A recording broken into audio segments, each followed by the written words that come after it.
Aquellas que puedan prender la cámara, bienvenido, enciéndanla nomás.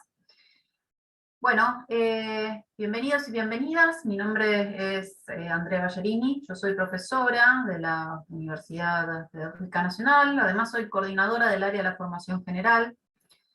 Hoy ya estamos en la tercera jornada de esta semana virtual UNIPE Federal 2021. Es la segunda vez que se hace este año, se hizo una primera semana en febrero, esta es la segunda del año.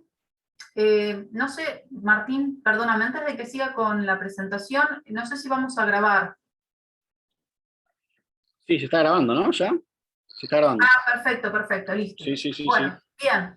Entonces, bueno, bienvenidas a esta semana, a esta segunda semana virtual de UNIPE Federal. Estamos compartiendo durante estos días, del 2 al 6 de agosto, toda una cantidad muy grande, hay alrededor de 150 actividades para pensar el futuro de la educación y del país.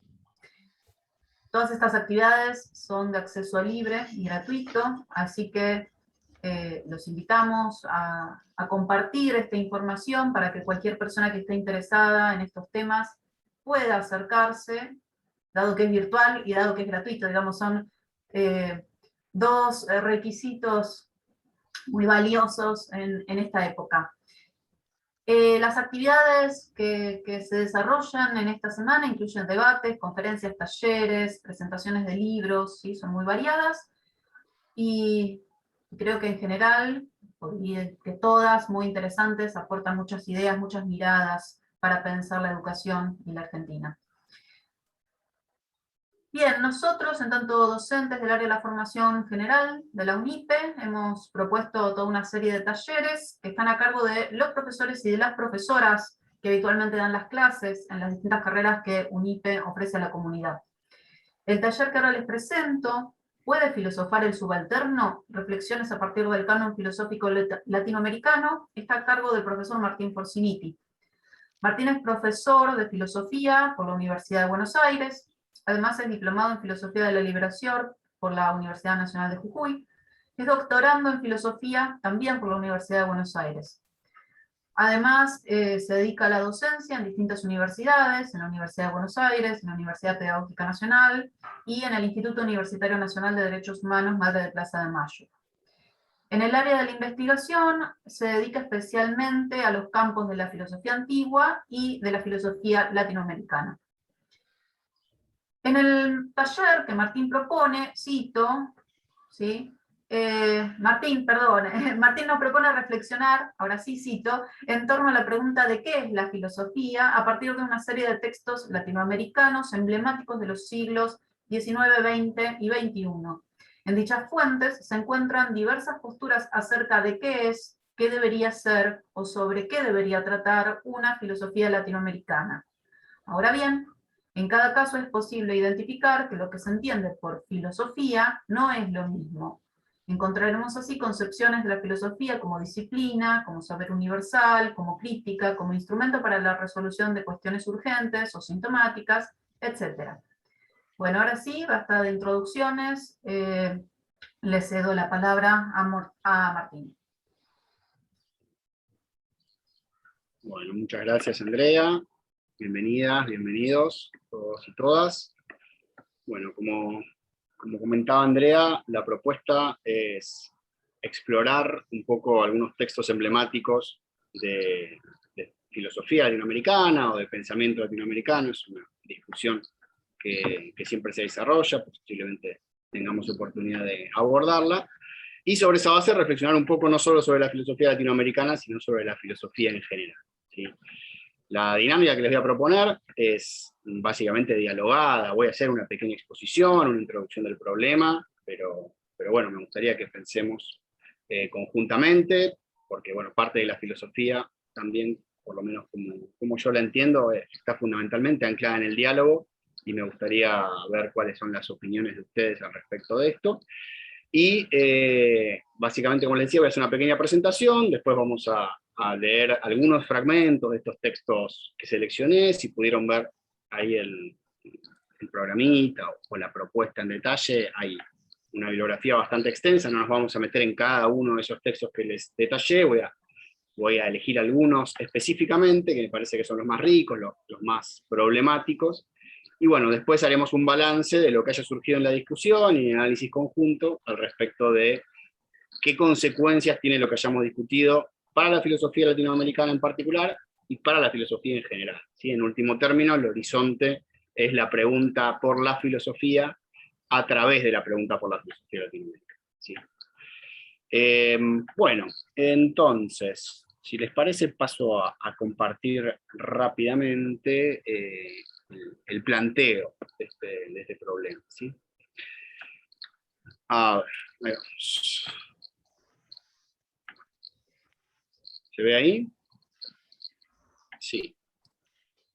Bueno, la pregunta, el título, ¿no? Es ¿puede filosofar el subalterno? Entonces, inicialmente me gustaría hacer una referencia justamente al título. Puede filosofar el subalterno, que desde ya podría haberse formulado de distintas maneras. Hubiera sido seguramente más apropiado poner él, la, subalterno, subalterna, o le subalterne, como correspondiera. Pero bueno, dejé esta formulación sobre todo para hacer una referencia que seguramente habrán adivinado a un texto clásico de una filósofa india, del grupo de estudios subalternos de la India, Gayatri Spivak, que allá por los años 80 preguntó, ¿puede hablar el subalterno? ¿No? Y esta fue la pregunta con la que inició una serie de discusiones al respecto de qué pasa con las distintas subalternidades en la academia. ¿En qué sentido pueden tener voz a través de la producción, la investigación y en general el trabajo académico, ¿no? ¿En qué sentido el lenguaje académico puede hacer o no hablar al subalterno, ¿no? Spivak en esa intervención discutía con la idea sencilla o simple por ahí que se había planteado hasta el momento, de que solamente hablando de los subalternos con el lenguaje académico ya le estábamos dando voz a los subalternos y a las subalternas, ¿no? Ella decía, bueno, hay que poner en duda esa posibilidad, hay que poner en duda la posibilidad de que el lenguaje académico traicione la voz del subalterno irremediablemente. Entonces, bueno, en principio esa aclaración al respecto del título. Y específicamente, ¿qué vamos a entender por subalterno, subalterna en esta presentación?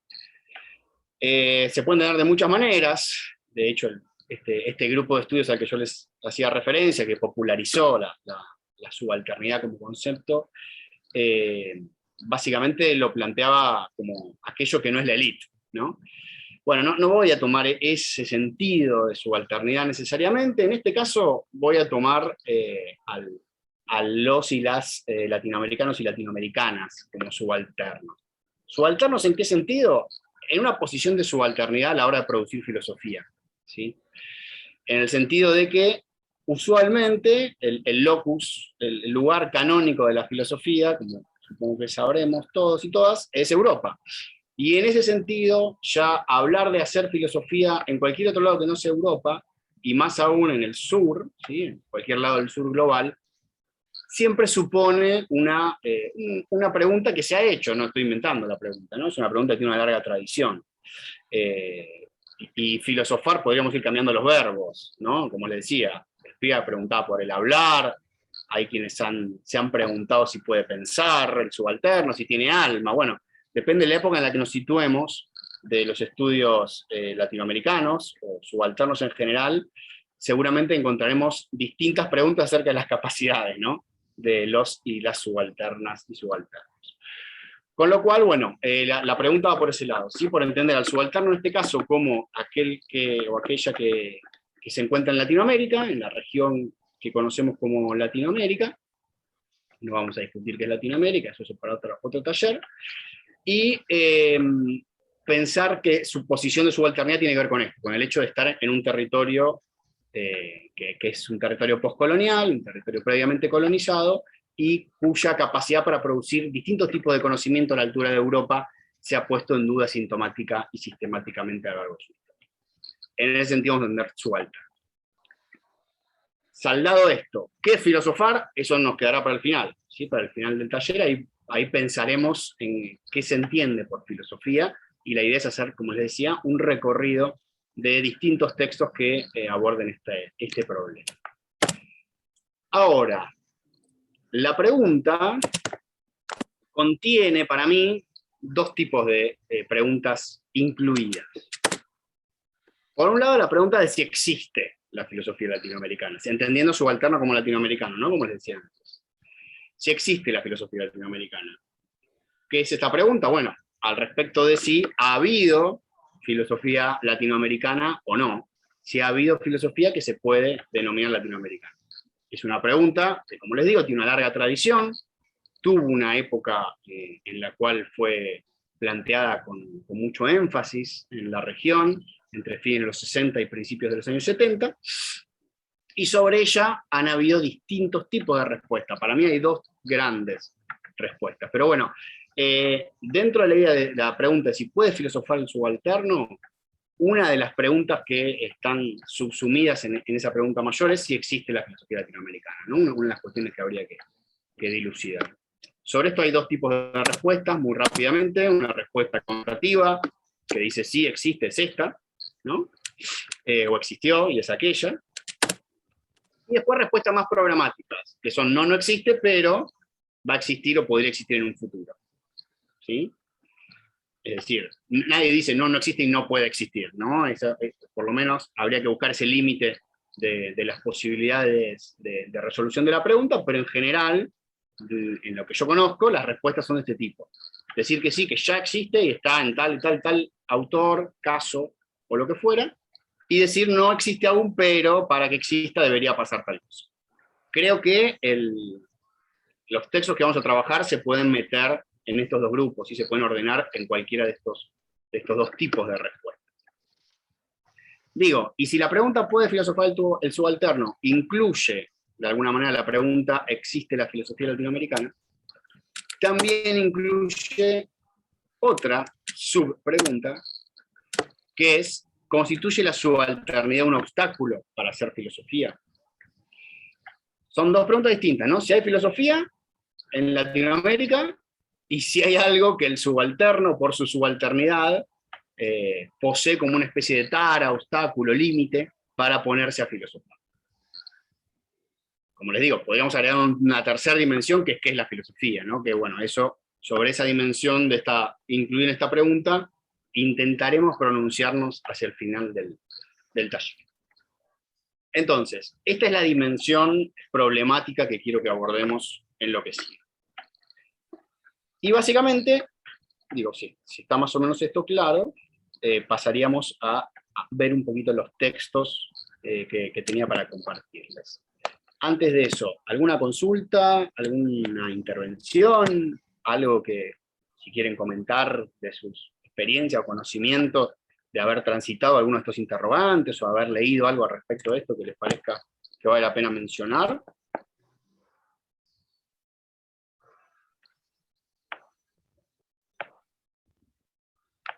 Bueno, sí, puedo. Quiera, dale. Cuando te referís a filosofía latinoamericana, ¿estás pensando en filosofía producida localmente en Latinoamérica o qué piensa Latinoamérica? Bien, buenísima la pregunta, gracias. No, estoy pensando en filosofía producida en Latinoamérica, ¿sí? No estoy pensando que tome a Latinoamérica como objeto de reflexión, ¿sí? Porque eso nos dejaría fuera algunos de los ejemplares que vamos a analizar, ¿sí? Perfecto. Bien, bueno, ahí hay otra cuestión, esa es muy importante. Lo que decía la compañera,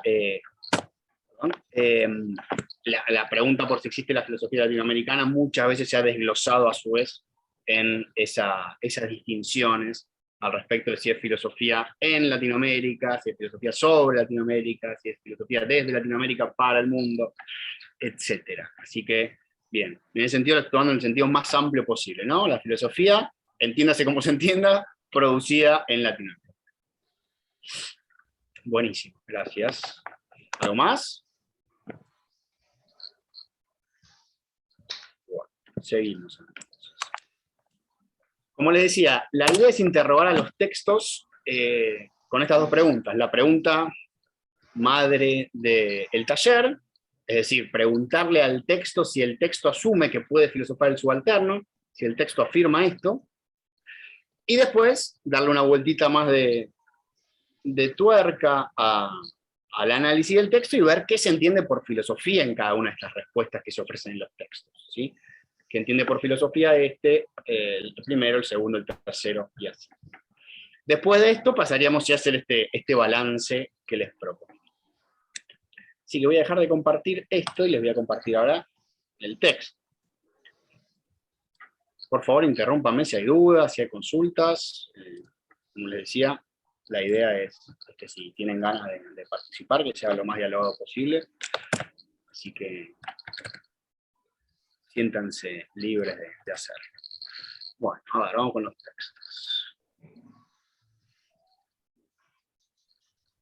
El primer texto que les quiero compartir es un texto de Juan Bautista Alberdi. Lo conocerán. Sí, no sé si entra en la categoría de prócer, pero bueno, esta gran figura política de la Argentina del siglo XIX, que tuvo distintos posicionamientos políticos, justamente a lo largo de su historia política en el siglo XIX. Primero fue prácticamente favorable al gobierno de Juan Manuel de Rosas, luego se exilió en Montevideo y fue uno de los tantos críticos del gobierno de Rosas exiliado en Montevideo desde el año 38 en adelante, y uno de quienes apoyó, ¿no?, el bloqueo francés y después el francés del puerto de Buenos Aires. Posteriormente volvió a la Argentina y apoyó el proyecto de la Federación de Urquiza, y bueno, tuvo varias polémicas con distintos intelectuales, particularmente con Sarmiento. Lo que nos interesa del texto de Alberdi es un fragmento de un texto que él produce en 1842, que es un texto que justamente forma parte de una conferencia que dicta en Montevideo, en el 42, en el exilio, en donde habla de cuáles son sus ideas para, y se llama así el texto, ideas para presidir la confección del curso de filosofía contemporánea. Tiene varios textos Alberdi en estos años al respecto de filosofía. Él toma cursos de filosofía ya, tiene una serie de polémicas con profesores de filosofía en función de cómo se está encarando la enseñanza de la filosofía, y propone una alternativa que justamente tiene que ver con algo de lo que está planteado acá en el título, ¿no? Una alternativa al respecto de la importancia de la filosofía en términos contemporáneos, ¿sí? No filosofía por ahí como se fue canonizando posteriormente, ¿no?, más vinculada con la historia de la filosofía, sino como una filosofía directamente vinculada al tiempo presente. Y en ese sentido, y ahí les comparto, dice lo siguiente Alberdi. Esperen que no, ampliarlo. Ahí se ven. Bien. Es una selección, ¿no? Es una conferencia no larguísima, pero que tiene sus problemas. La primera dificultad que se presenta al ocuparse de filosofía es no solamente la falta de un texto, la falta de un cuerpo completo de doctrina filosófica, sino la falta de una definición misma, de una noción de la ciencia filosófica. Esta observación ha sido hecha ya por Jouffroy, o algo así. Cada escuela famosa la ha definido a su modo, como la ha comprendido y formulado a su modo. Esta divergencia es peculiar a las primeras épocas de la filosofía como a sus actuales días. No obstante, si queremos darnos cuenta de lo que han hecho Platón y Aristóteles, Descartes y Bacon, Kant y Cousin, cada vez que han filosofado, veremos que no han hecho otra cosa que tentar la solución del problema del origen, naturaleza y destinos de las cosas. Y acá podríamos decir que Alberdi encuentra un tipo de eje, ¿no?, común, articulador, entre las distintas respuestas, entre las distintas maneras de concebir la filosofía. Pero después va a hacer ciertas precisiones al respecto y va a matizar un poco esta afirmación. Dice así: la filosofía ha podido tomarse como la totalidad de la ciencia humana, ¿no? Y esto va a quedar como una definición antigua de filosofía para Alberdi, ¿no? La totalidad de la ciencia humana. Todos estos se preguntaron por el origen, la naturaleza y los destinos de las cosas. Y acá empiezan estos matices, ¿no? Sin embargo, aquellos ramos de la filosofía que se han consagrado al estudio de las cosas más exteriores al hombre, de las físicas y materiales, han tomado la denominación de ciencias naturales y físicas. ¿no? Acá la filosofía va especializándose y dejando de ser filosofía cuando la ciencia empieza a tomar esos objetos y estudiarlos con sus propios métodos, ¿sí? Y se han reservado como por antonomasia el nombre de ciencias filosóficas a aquellos ramos del saber que se han dedicado al estudio de los fenómenos del espíritu humano, ¿sí? La filosofía se aparta de las ciencias naturales y físicas y pasa al estudio de los fenómenos del espíritu. Es así como lo bello, lo bueno, lo justo, lo verdadero, lo santo, el alma, Dios, han sido y son las cosas que han absorbido casi exclusivamente la atención de lo que se ha llamado filosofía. ¿Qué son estas cosas en su naturaleza? ¿Por qué son como son? ¿Qué leyes las gobiernan? ¿Qué destinos las rigen en el mecanismo de lo criado? Sí. ¿Qué medios posee el hombre para conocerlas? ¿Qué conquistas cuenta en la carrera de sus investigaciones? He aquí por lo que la filosofía se rige. Bueno, paso al siguiente párrafo donde ya va un poquito más específicamente. No hay pues una filosofía universal porque no hay una solución universal de las cuestiones que la constituyen en el fondo. Cada país, cada época, cada filósofo ha tenido su filosofía peculiar, que ha cundido más o menos, que ha durado más o menos, porque cada país, cada época y cada escuela han dado las soluciones distintas de los problemas del espíritu humano. Entonces, y acá ya cierra, ¿qué pasa? ¿Qué consecuencias se derivan de esta comprensión de la filosofía para América?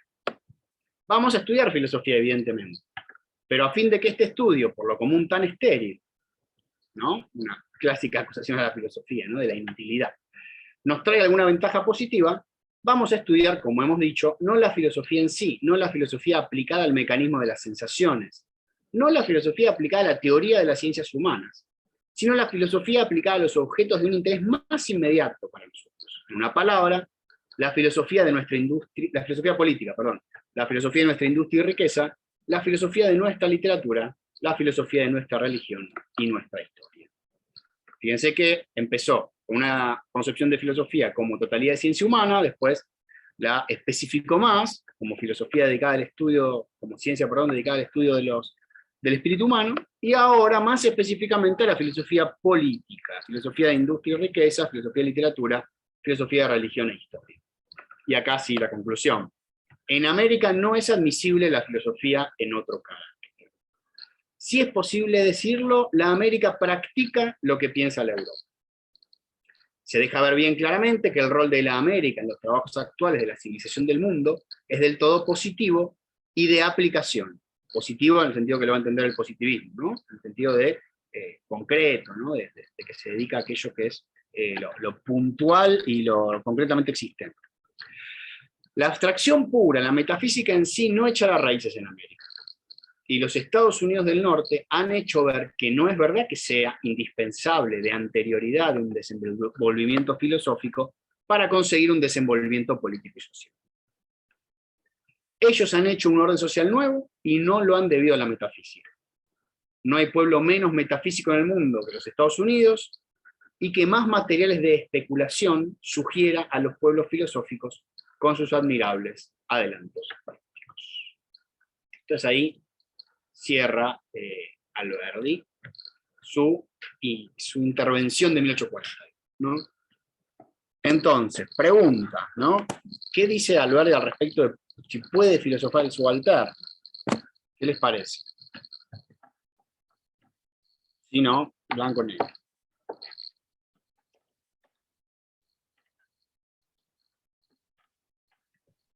Bueno, creo que en la medida en que sostiene que no hay una filosofía universal, está ahí abriendo la puerta para un pensamiento no eurocéntrico en principio. Además está marcando la diferencia claramente entre la filosofía norteamericana y la filosofía europea, por ejemplo, sosteniendo o destacando este aspecto quizás más pragmático que metafísico en la filosofía norteamericana. Así que en principio uno podría afirmar que sí, que le está dando la posibilidad de filosofar al subalterno en función de lo que entendamos por subalterno.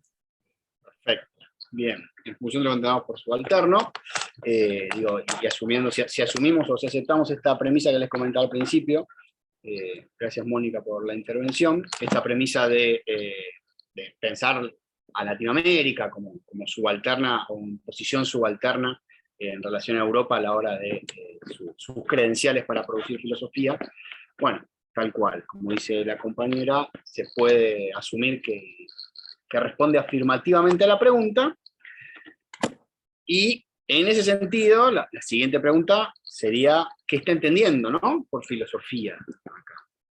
Claramente se distingue de la filosofía norteamericana, de la filosofía europea. Digo, no se distingue de la norteamericana en el sentido que parece tomarla como modelo, ¿no? Pero dice, bueno, acá ya hay algo, ¿sí? En Norteamérica ya hay algo, ya hay un ejemplo por lo menos de una civilización práctica que no hizo una metafísica y que sin embargo da que pensar, ¿no? Sus actividades dan que pensar y generan preguntas y respuestas filosóficas. Bueno, ahí hay algo que se podría tomar como modelo.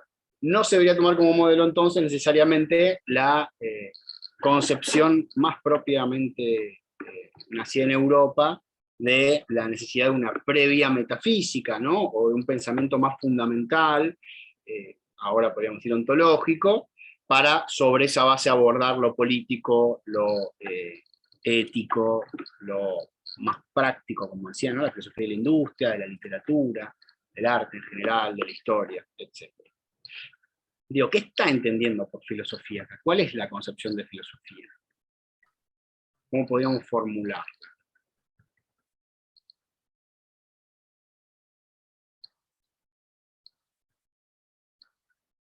Digo, ¿no? Está pensando que... Sí. No, iba a decir que en principio, por lo que vos leíste, el nombre que le da específicamente a esa posibilidad de filosofar sobre lo nuestro es la filosofía política. Sí. Digamos, habría que ver en qué se distingue de la filosofía política tradicional que hacía, digamos, cualquiera de estos modernos, que él dice, bueno, eso era todavía, digamos, tenían cierta tendencia a la universalidad, digamos, ¿no?, que aparecía mencionado en unos párrafos previos. Bueno, habría que ver, no sé, pero la llama filosofía política. Bueno, filosofía política de nuestra riqueza, nuestra religión, etc. Pero... Perfecto, tal cual. Bueno, habría que ver eso, ¿no? Y si hay una diferencia fuerte o no con respecto a esa pretensión de universalidad, como decía Andrea, de ciertas concepciones filosóficas modernas que seguramente incluyen una antropología en general, ¿no?, una concepción más fundamental al respecto de qué es el ser humano, y acá Alberdi parece estar esquivando un poco esa pregunta, pero sea como sea, en último término lo que está diciendo, y esto por ahí aparece más claramente en algunos otros momentos, no sé si este discurso, pero en otros, lo que está diciendo es, bueno, en América hay una serie de problemas urgentes, ¿no? Problemas que sobre todo, y como su propia biografía y su propia intervención intelectual en las cuestiones políticas argentinas lo muestra, problemas que tienen que ver sobre todo con la organización, ¿no?, con la organización de las futuras repúblicas o con la organización de las comunidades que luego de la revolución en adelante, los procesos revolucionarios en general, no solo de Mayo, sino en general en toda Latinoamérica, quedaron en una situación de disputas al respecto de, bueno, cuál es el proyecto de organización, no quiero decir ni siquiera de Estado-Nación, que va a terminar triunfando. Entonces, al ver de lo que le importa, lo que le interesa, es pensar la filosofía, sobre todo política, como decía Andrea, porque piensa que la filosofía puede responder a una serie de cuestiones y de problemas que están atravesando los pueblos americanos, y particularmente el que va a ser el pueblo argentino, ¿no? Está pensando que hay algo de la filosofía política que puede ofrecer respuestas o soluciones a problemas. Por eso al principio del texto decía algo así como que en general toda reflexión filosófica ha pensado en torno a los mismos problemas, pero ha ofrecido respuestas distintas, ¿sí? Cuando hablaba de esta idea de la filosofía como ciencia del origen, las causas de todas las cosas y la naturaleza de todas las cosas, ahí está pensando, bueno, hay una serie de cuestiones que el ser humano se interroga y que le resultan problemáticas, y después en cada época, en cada nación, en cada país, etcétera, se van ofreciendo respuestas alternativas. Bueno, acá hay algo parecido. él está diciendo, específicamente en este caso, bueno, nuestros problemas ahora son los problemas de cómo conviene organizarnos, qué tipo de pueblo tenemos, qué leyes tenemos que darnos, ¿sí? Esas son las preguntas filosóficas, y que son filosóficas y prácticas, como dice el positivas, en el sentido de que tenemos que responderlas para poder ordenar, organizar la situación política nacional. Entonces, tienen que ver fundamentalmente con ese tipo de preguntas. Más adelante en el texto habla, por ejemplo, del pueblo y la naturaleza del pueblo, que hay que conocer la naturaleza del pueblo, y que sobre esa base, ¿no? hay que conocer también las leyes de su desarrollo, y en qué sentido se le puede dar un cauce político institucional para un lado o para otro. Entonces, en último término, la pregunta que está acá dando vueltas de Alberdi es, bueno, ¿qué somos como comunidad y qué podemos ser? ¿Sí? Él, en ese sentido se puede pensar que hay todavía algún filón romántico en su pensamiento, en el sentido de que piensa que ya hay algo, ¿no? Ya hay una especie de base social que tiene que ser estudiada, auscultada, y que sobre la base de ese conocimiento, del conocimiento de las leyes de desarrollo de ese organismo, que sería el nosotros, la comunidad, bueno, sobre esa base se va a poder ofrecer una solución. Por eso este es el Alberdi que, no muchos años después, va a escribir las bases, y que va a retomar algo de esta idea, ¿no? En las bases, al respecto de, bueno, ¿qué somos? ¿Somos más unitarios, somos más federales, son una mezcla de las dos cosas? Bueno, ¿qué solución se le puede dar a ese conflicto que atraviesa el país desde hace varias décadas? Entonces, por ese lado acá entiendo que la filosofía, tal como Alberdi la plantea, tiene que ver con esto, ¿no? Tiene que ver con esta identificación y esta respuesta a las problemáticas más urgentes, más presentes, más pregnantes que atraviesa una comunidad, o que atraviesa un pueblo. Y en este caso, justamente por eso es que la pregunta más fuerte para responder para Alberdi es la pregunta al respecto del pueblo argentino y su organización. Otro pueblo, otra época, ¿sí? Otra nación, por ahí tendrá otras preguntas, porque tendrá otras urgencias y se podrá dar otras respuestas. Pero en este caso, me parece que se puede pensar la filosofía para Alberdi en este texto en ese sentido, ¿no? Como identificación y respuesta a los problemas más urgentes, más pregnantes de un determinado grupo humano, una determinada comunidad. Pasemos a un segundo texto, un poco más breve, en general van a ser un poquito más breves. El de Alberdi hay una pluma muy florida y quería darle un poquito de extensión a la lectura, pero ahora vamos con uno cortito de alguien que tiene una pluma no menos florida, pero que en este caso la parte conceptual nos sirve las pocas líneas que les voy a leer ahora. Acá, José Martí. Bueno, José Martí, para quienes no lo conocen, es un pensador, poeta, político cubano del siglo XIX. Bueno, dejó una monumental obra, tanto en el campo de la reflexión política, como de la poesía, como de la ensayística, del periodismo incluso. Bueno, un activo militante y organizador de las guerras de revolución cubana, particularmente la tercera guerra en contra del Imperio Español, que comienza en 1895, que es el año en el que muere lamentablemente, así que no llega a ver a su Cuba libre, pero bueno, es lógicamente un gran prócer de la independencia cubana, y digo, dentro de esta gran obra, que es bastante ecléctica, y que tiene textos, bueno, que son fundamentales para el pensamiento latinoamericano, como Nuestra América, de 1891, tiene una serie de juicios al respecto de distintos temas, sobre filosofía, sobre religión, que aparecen en el tomo 19 de sus obras completas. No todos están fechados, justo los juicios de filosofía no están con precisión fechados, son una serie de notas de Martí, que bueno, al no estar fechado les pongo ahí la fecha, 1853, 1895, que es el año de nacimiento y muerte. Claramente no lo escribió apenas nació, pero para que tengan una idea de más o menos el contexto. Bien, ¿qué dice Martí en estos juicios acerca de la filosofía? Es una serie de puntos, tiene 9 puntos, los juicios de la filosofía de Martí. Yo les dejo acá una pequeña selección del 4 y del 9, ¿sí? Uno de la mitad y del 1. Dice otras 3 cositas, fíjense. Examen crítico que vale como ejercicio unido a de la atención y del criterio. Porque lo escribía. No la crítica francesa, sino la alemana. No la de Saint-Beuve, sino la de Krause, Fischer. No la exhibición del que censura, sin el desapasionado y analizador estudio de una obra de cuyo autor, como de nuestra simpatía o antipatía, prescindimos. La crítica no es la censura, es sencillamente, y basta en su acepción formal, en su etimología, es eso, el ejercicio del criterio. ¿Sí? Examen crítico que vale como ejercicio unido de la atención y del criterio.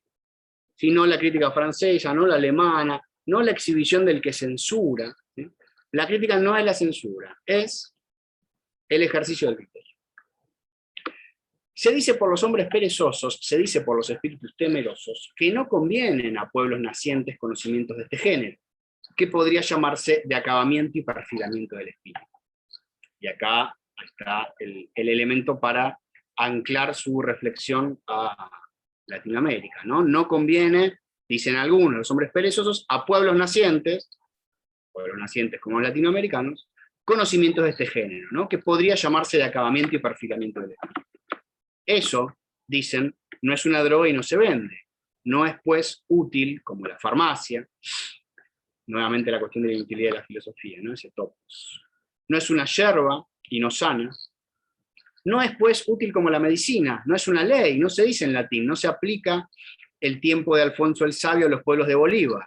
No es útil, pues, como nuestro derecho. De manera que esta avaricia de cultura, esta inquietud de cosas nuevas, ese dolor de no saber las cosas que otros hombres saben, que a mí me ha hecho verter muchas veces llanto amargo, ese anhelo de conocerse a sí mismo, esa plenitud y brío del espíritu que se alcanzan con la cultura de la educación. Todo ese mundo invisible, sí, pero creador, pasa como inútil y hasta pernicioso para los hombres mismos cuyo primer artículo de fe es la invisibilidad de un creador. Niegan al Dios que creen en cuanto no les aprovecha. Me anticipé al tema de la pluma florida, ¿no? Pero se habrá visto los giros poéticos y las largas construcciones que utiliza Martí, básicamente, ¿qué está diciendo? ¿No? Que es ridículo negarle a los pueblos de Bolívar la filosofía, aduciendo que es un tipo de saber que solo que de alguna manera corona o perfecciona o perfila finalmente el desarrollo largo de un pueblo que no es un pueblo naciente, sino un pueblo ya acabado, ¿no? Entonces la filosofía vendría a ser como un saber de culminación, ¿no? Dice, bueno, no es eso. En ese sentido no debemos entender a la filosofía, y no por eso hay que desecharla, tampoco por su supuesta inutilidad, y más aún cuando el que la niega es el que cree en Dios, ¿no? Aquel que puede creer con su fe en un ente invisible, pero sin embargo estar llevando adelante juicios de inutilidad al respecto de algo que produce, bueno, un montón de saldos positivos, fíjense. No se es mejor, se sabe más, se empuja con más fuerza, se goza más en el amor, en la paternidad, en el trabajo, mientras más conciencia se tiene de todas esas excelsitudes de la vida. La frecuencia de los grandes hombres da un deseo invencible de imitarlos. Si no se les ve de cerca, ni se les sospecha, ¿cómo ha de nacer en el alma el andar que solo despierta el estímulo? Estudiándolos. No solo se tiene el deseo vago, que esto sería funesto si no se diera enseguida el medio de satisfacerlo. Estudiándolo, se ve el lugar a que llegaron y la manera con que llegaron a él. Así, dueños de sus mismas almas. Entonces, por un lado acá, filosofía, ¿no? Como algo que mejora todas las actividades cotidianas, como el amor, la paternidad, el trabajo, a partir de ese contacto y de ese estímulo que genera las creaciones filosóficas de dice acá, los grandes hombres, ¿no? Hay una idea también de filosofía como producida por grandes hombres, pero también generando efectos de mejoría en la vida cotidiana, en el sentido de gozar más, ¿no? Disfrutar más, empujar con más fuerza. Y después, para cerrar, establece una temática específica de la filosofía, ¿no? Este es ya en el punto 9, en el que le dedica algunas palabras a Kant y Spencer. El ver de nada sirve si no está la explicación de lo que veo, si mi entendimiento no convierte en elemento de juicio la visión. El objeto está fuera de mí, pero la inteligencia del objeto está en mí. Yo me comunico con él. El conocimiento del orden de las comunicaciones es la filosofía en cuanto al hombre. ¿Sí? Está el ver, el objeto visto, y la comunicación con ese objeto. A esto se reduce toda investigación filosófica. Yo, lo que no es yo, y cómo yo me comunico con lo que no es yo. Son los tres objetos de la filosofía. Yo, lo que no es yo, y cómo yo me comunico con lo que no es yo. Y en el yo, lo que hay de propio individual y lo que hay de adquirido y puesto. Lo imperfecto de esta existencia se conoce en que en toda ella apenas hay unos cuantos momentos de dicha absoluta, dicha pura, que son los de pleno desinterés, los de confusión del hombre con la naturaleza. Bueno, acá hay algo muy característico del pensamiento de Martí, que es cierta exaltación de la naturaleza, entendiendo a la naturaleza en general como una armonía, como un conjunto de elementos armónicamente ordenados, de los cuales el ser humano se distingue, pero como acá establece con claridad, con la cual se puede identificar y a la cual tiene que prestar atención para llevar a cabo las tareas humanas, ¿no? Entonces, básicamente, yo, lo que no es yo, y cómo me comunico con lo que no es yo, son los tres objetos de la filosofía. Y esto que no es yo puede ser la naturaleza, pero también puede ser el otro, el tú. Y esto aparece en otros textos de Martí, al respecto de la preocupación que él tenía por la construcción del mundo del tú, que él le llamaba, ¿no? Esta idea de, bueno, ¿cómo me vinculo con ese otro, con esa otra? Y esto específicamente para su pensamiento en relación a Latinoamérica es muy importante, si tomamos en cuenta que en nuestra América, por ejemplo, ese gran texto, Martí habla de la necesidad de que las repúblicas criollas se articulen con los sujetos sociales a quienes siempre han dejado de lado, ¿sí? A los indios, a los campesinos, a los negros. Entonces, ¿qué dice Martí al respecto? ¿Puede filosofar el subalterno? ¿Ya filosofa? ¿Es un proyecto? ¿Qué les parece?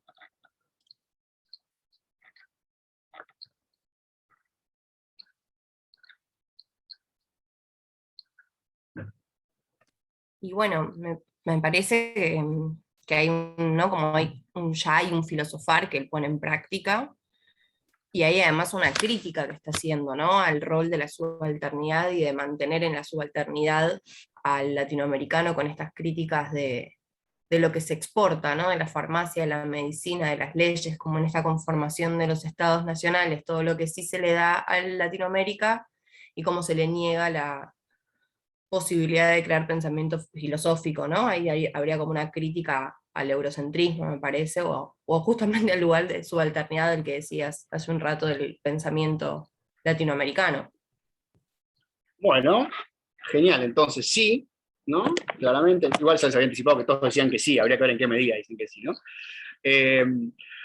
Pero sí, efectivamente, hay una filosofía, una capacidad de filosofar del subalterno a la subalterna, entendiéndolo como aquel que produce pensamiento filosófico en Latinoamérica.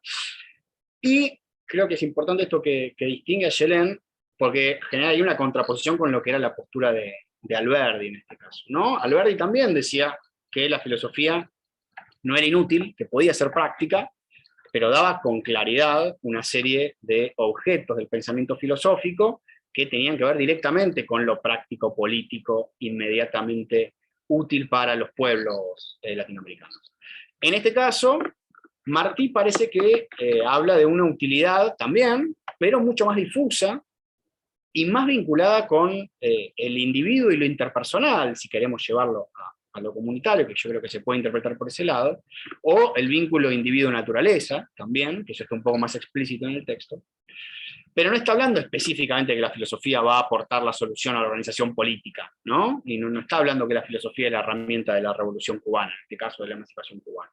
Está pensando en la filosofía como esta manera de potenciar un montón de actividades que, como decía antes, cotidianas, ¿no? Que tienen que ver muchas veces con la emocionalidad, con el vínculo sentimental entre uno y otro, ¿no? Habla del amor, habla de la paternidad, también muy típico de Martí, el hecho de exaltar todo aquello que tenga que ver con la sensibilidad del ser humano. Sin quitarle, por eso, su carácter claramente racional, porque al principio de la cita hablaba de la crítica, ¿no? De la crítica entendida como criterio, ¿no? Como ejercer la actividad de la evaluación, de la evaluación crítica entendida como utilizando cierto criterio, ¿no? Cierto juicio crítico. De hecho está el fragmento incorporado en lo que se llaman sus juicios.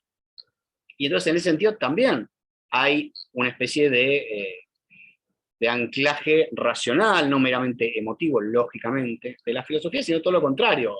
Se ancla en el criterio propio para, en último término, perfeccionar o potenciar actividades de todo tipo, entre las cuales se incluyen actividades en las que se establecen vínculos sentimentales o emotivos. Y fíjense los objetos que él establece, ¿no? El yo, lo que no es yo, y la comunicación que se establece entre esos dos polos.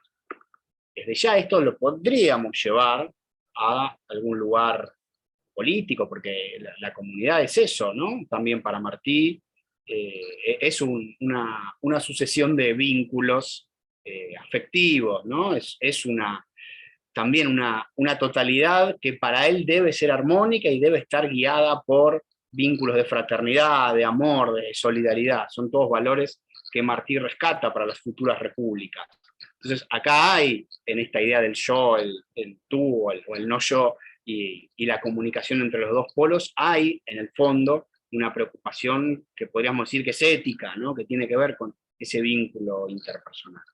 Pero bueno, sea como sea, en este caso, la filosofía, por lo menos, se me ocurre, no sé qué piensan, si alguno quiere objetar esto, obviamente escuchamos, se corre un poco, por lo menos, del planteo alberdiano, ¿sí? No es necesariamente esa respuesta a los problemas urgentes de una comunidad, entendida en este caso como los problemas prácticos, políticos de su organización, ¿sí? Y de conocer esa comunidad para propender a su organización, sino algo que, si bien tiene una dimensión política, parece tener una dimensión sobre todo más ética y más vinculada con el individuo y los distintos vínculos que puede establecer. ¿Sí? No digo, insisto, que este planteo Martí no pueda extrapolarse a la comunidad, a un sujeto más colectivo, pero por lo menos como yo lo leo, veo que hay algo que tiene que ver con el individuo y aquello que lo rodea y los vínculos que establece con lo otro, sea lo natural o sea el otro, la otra. Ahí Mónica levantó la mano. Sí, Mónica, dale. Sí, perdón que no tengo cámara en esta compu.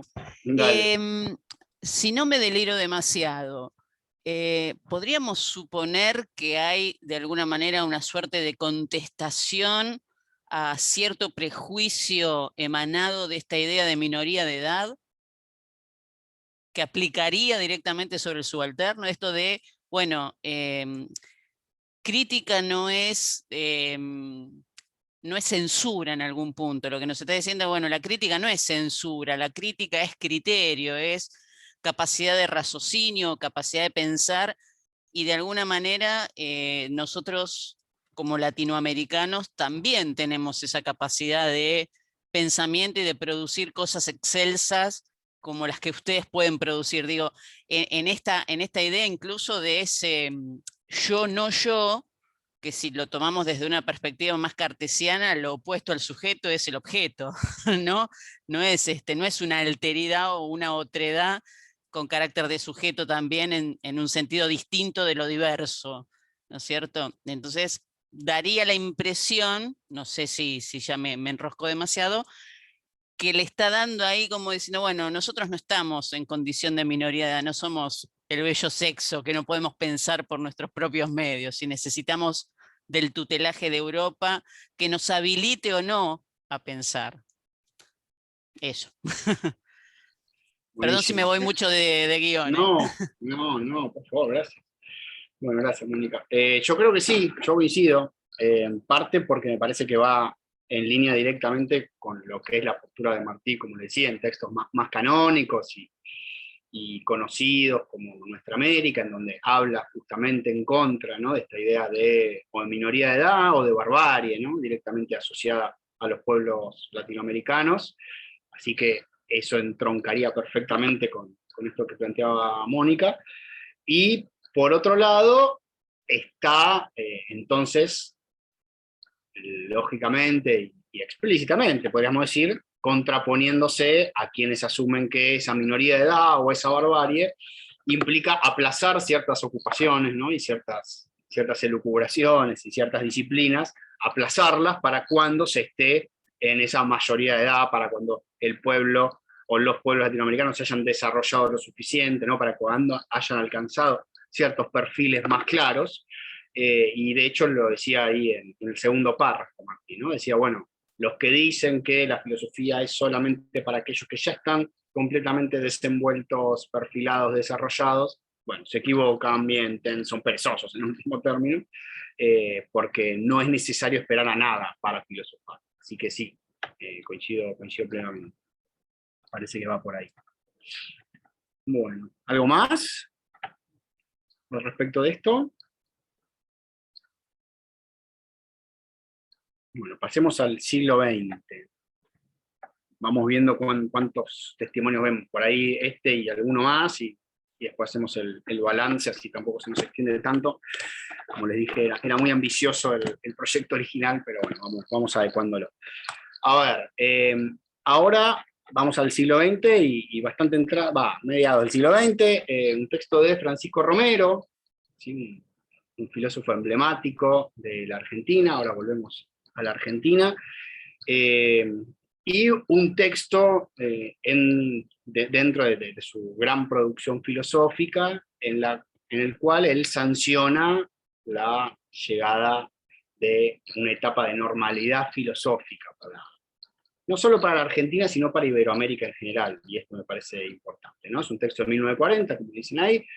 El título se denomina Sobre la filosofía en Iberoamérica, y bueno, en este texto Romero habla de cómo se ejercía la filosofía disciplinaria, claramente, en una primera generación, que es la que él llama la de los fundadores, donde ubica fundamentalmente a Alejandro Korn y a José Ingenieros, y cómo esa primera generación de fundadores, sobre todo argentinos, pero bueno, él va mencionando algunos también de otras latitudes, sobre todo México, como esa primera generación de filósofos dentro de la filosofía como disciplina realizaban sus esfuerzos solos, ¿no?, aislados, casi como individuos geniales, y que en realidad no se dedicaban específica y disciplinariamente solo a la filosofía, sino que abordaban toda una serie de objetos de estudio diversos, eran intelectuales en un sentido amplio. Bueno, él dice, bueno, esa etapa está superada. Y acá, en este texto, en esta selección, este fragmento que tenemos, da cuenta de en qué sentido él entiende que está superada esa primera etapa de nacimiento o de fundación de la filosofía en Iberoamérica, y qué entiende por la llegada de la normalidad filosófica. Fíjense. Esta soledad y aún esquivez de los pensadores iberoamericanos que realizaron su tarea, lo principal de ella, antes del actual despertar filosófico, es ya cosa del pasado. Esto que les decía yo antes. El momento presente marca el ingreso de la preocupación filosófica en el común cauce cultural. Los lectores de filosofía rebasan ya con mucho los círculos reducidísimos y fácilmente identificables de hace algunos años. Abundan, están en todas partes y aún donde menos se los pudiera sospechar. ¿Sí? Los lectores, para empezar. Contra lo sucedido hace poco, cuando toda formación seria debía buscarse fuera del aula, y el interesado corría todos los peligros que acechan al autodidacto, comienza a ser posible una adecuada formación escolar que provea de los instrumentos esenciales y garantice mediante ellos el rendimiento pleno del trabajo individual. Y los que se dedican a estos estudios se conocen y buscan la relación, practican un intercambio cada vez más activo. De este modo, se van dando las condiciones externas favorables para una producción intensa y continuada, con la conciencia de participar en un trabajo solidario y conexo. La filosofía deja de ser vista como propensión arbitraria, caprichosa, y se aprovechan vocaciones, puesto que para profesarla con asiduidad no es ya indispensable el temple excepcional de los varones de la tanda anterior. Varones. En pocas palabras, se inicia una etapa de normalidad filosófica. Veamos lo que entendemos por normalidad filosófica en este caso. Ante todo, el ejercicio de la filosofía como función ordinaria de la cultura. Esta es la definición. Al lado de las otras ocupaciones de la inteligencia. No ya como la meditación o creación de unos pocos entendimientos conscientes de la indiferencia circundante. Tampoco, por lo mismo, como la actividad exclusiva de unos cuantos hombres dotados de una vocación capaz de mantenerse firme a pesar de todo. Como cualquier oficio teórico, la filosofía permite y aún requiere el aporte de mentes no extraordinarias. Mentes no extraordinarias. Basta el indispensable sentido para estos problemas, la seriedad, la información, la disciplina. La lectura corriente de escritos filosóficos por interesados cada día más numerosos, el mutuo conocimiento e intercambio entre quienes activamente se ocupan en filosofía, van originando lo que podríamos denominar el clima filosófico, una especie de opinión pública especializada, que obra y obrará cada vez más, y según los casos, como estímulo y como represión, como impulso y como freno. Esto es, como una vaga, indeterminada sanción continua, que antes y después de los juicios expresos de la crítica, corrigiendo lo que hubiera en estos de partidismo y apreciación individual, promoverá calladamente ciertas cosas, impedirá o dificultará otras, distinguirá planos y establecerá jerarquías. Crecerá así la comprensión para el esfuerzo serio, la estima para el aporte válido. Disminuirá el aprecio hacia la improvisación brillante, hacia cualquier conato de suscitar la sorpresa o el deslumbramiento. La labor filosófica actual se considerará inserta en la línea del desarrollo multisecular del pensamiento. No como un salto, sino como un progreso, cuando en verdad lo sea. Se irán corrigiendo dos opuestos y engañosos puntos de vista, igualmente nocivos, ambos para la dignidad de estos estudios. El que sostiene que todo ha sido dicho ya, y no queda sino repetir devotamente los esquemas ilustres, y el que espera revelaciones portentosas, novedades inauditas, creaciones ex nihilo. Bueno, entonces, acá hay otra cosa, ¿no? Acá ya estamos, lógicamente, en el siglo XX, entrado el siglo XX, con una avanzada clara de la institucionalización occidental de los saberes, de las disciplinas, ya ha sucedido en los principales países centrales desde fines del siglo XIX, bueno, y en Argentina, específicamente en lo que atiende a la filosofía, ya desde principios del siglo XX se están haciendo esfuerzos decididos por establecer institucionalmente de manera clara un campo disciplinar filosófico a todo nivel, a nivel cátedras, a nivel publicaciones, ¿sí? A nivel investigaciones, contactos. Pero bueno, Romero habla acá de la filosofía en Iberoamérica en general, y establece que en Iberoamérica está establecida la filosofía en tanto disciplina, en una etapa de normalidad. Entonces, básicamente, claramente acá los latinoamericanos, los iberoamericanos, como le llama Romero, nunca es indiferente la manera en que un autor o una autora se refiere a la región, ¿no? Si prefiere Latinoamérica, Nuestra América, Iberoamérica, Indoamérica, habla claramente también de su posicionamiento político-filosófico. Bueno, en Iberoamérica, como dice Romero, es decir, en la América hispano y lusoparlante, la normalidad filosófica es la época que nos toca vivir, en 1940, dice, y en ese sentido, la filosofía funciona como una función, valga la redundancia, ordinaria de la cultura. ¿Qué significa esto? Bueno, todo lo que le fuimos describiendo, ¿no? Que hay un público, ¿no? Más o menos especializado, que hay intercambios, podríamos agregar que hay revistas especializadas, que hay conocimiento de lo que está produciendo el otro. ¿Y qué más? Algo clave, que por ahí sirve más para contrastar con, sobre todo algo de lo que decía Martín, ¿no? De los grandes hombres. ¿Qué plantea Romero? ¿Qué es el filósofo acá? Y lo está sacando un poco de los claustros, me parece, ¿no? Está, para usar un poco la expresión de Feynman, llevando la filosofía al barro, ¿no? Desde bien abajo, ¿no? Que los interrogantes o las inquietudes del ser humano pedestre, por no decir del ciudadano de a pie, que suena bastante raro, pero bueno, nada, que el común, que la vulgata pueda de alguna manera también coparticipar de la pregunta filosófica. Ok, habría que ver igual cuán amplia, ¿no? Es esa vulgata, porque igual siendo una función específica, ¿no? De la cultura, también parece que le da cierto lugar de nicho, ¿no? Es decir, seguramente está más amplia, pero sigue habiendo o teniendo que haber un público especializado en ese tipo de producciones, ¿no? Un grupo lector especializado en, como para que podamos hablar de normalidad filosófica. O sea, tiene que ser una parte de la cultura. Puede ser un poco más amplia, seguramente. Claro, no tan disruptivo. Claro, pero no es que la filosofía se hace en cada esquina necesariamente, sino que está claramente atravesada por la disciplina y por un campo, ¿no? Constituye un campo filosófico donde circula más o menos endógenamente la palabra filosófica y la investigación. Ahí Andrea estaba aportando. Sí, iba a decir algo que, por lo que vos venías comentando y el fragmento que leíste, me daba la sensación, sobre todo, de cierta profesionalización.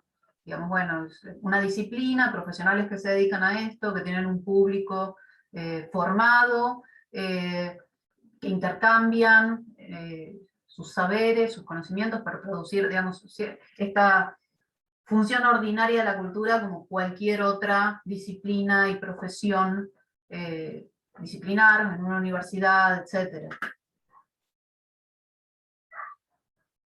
No sé si va por ahí. Igual yo te quería hacer una pregunta, pero primero contestame esto, después, después me queda una duda con Martín.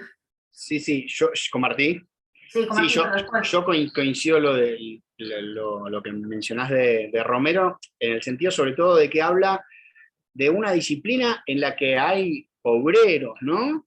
Varones, dice él, pero hay obreros, ¿no? Es que cada uno aporta un poquitito más, no está el genio, no está la personalidad excepcional, y no hay que tampoco pensar que ya todo ha sido dicho, ¿no? Al final creo que es bastante clara la contraposición a la dicotomía que abre. Dicen, ni está el genio que inventa todo de cero, ni está el pesimismo de el que supone que ha sido todo dicho, sino que hay que pensar que, en último término, está pensando en el progreso, que se pueden hacer como pequeños aportes montándose en líneas de investigación pasadas. Entonces lo estás pensando también disciplinar y casi científicamente, ¿no? Una idea de, bueno, un esfuerzo continuado que va produciendo mejores resultados, por así decirlo.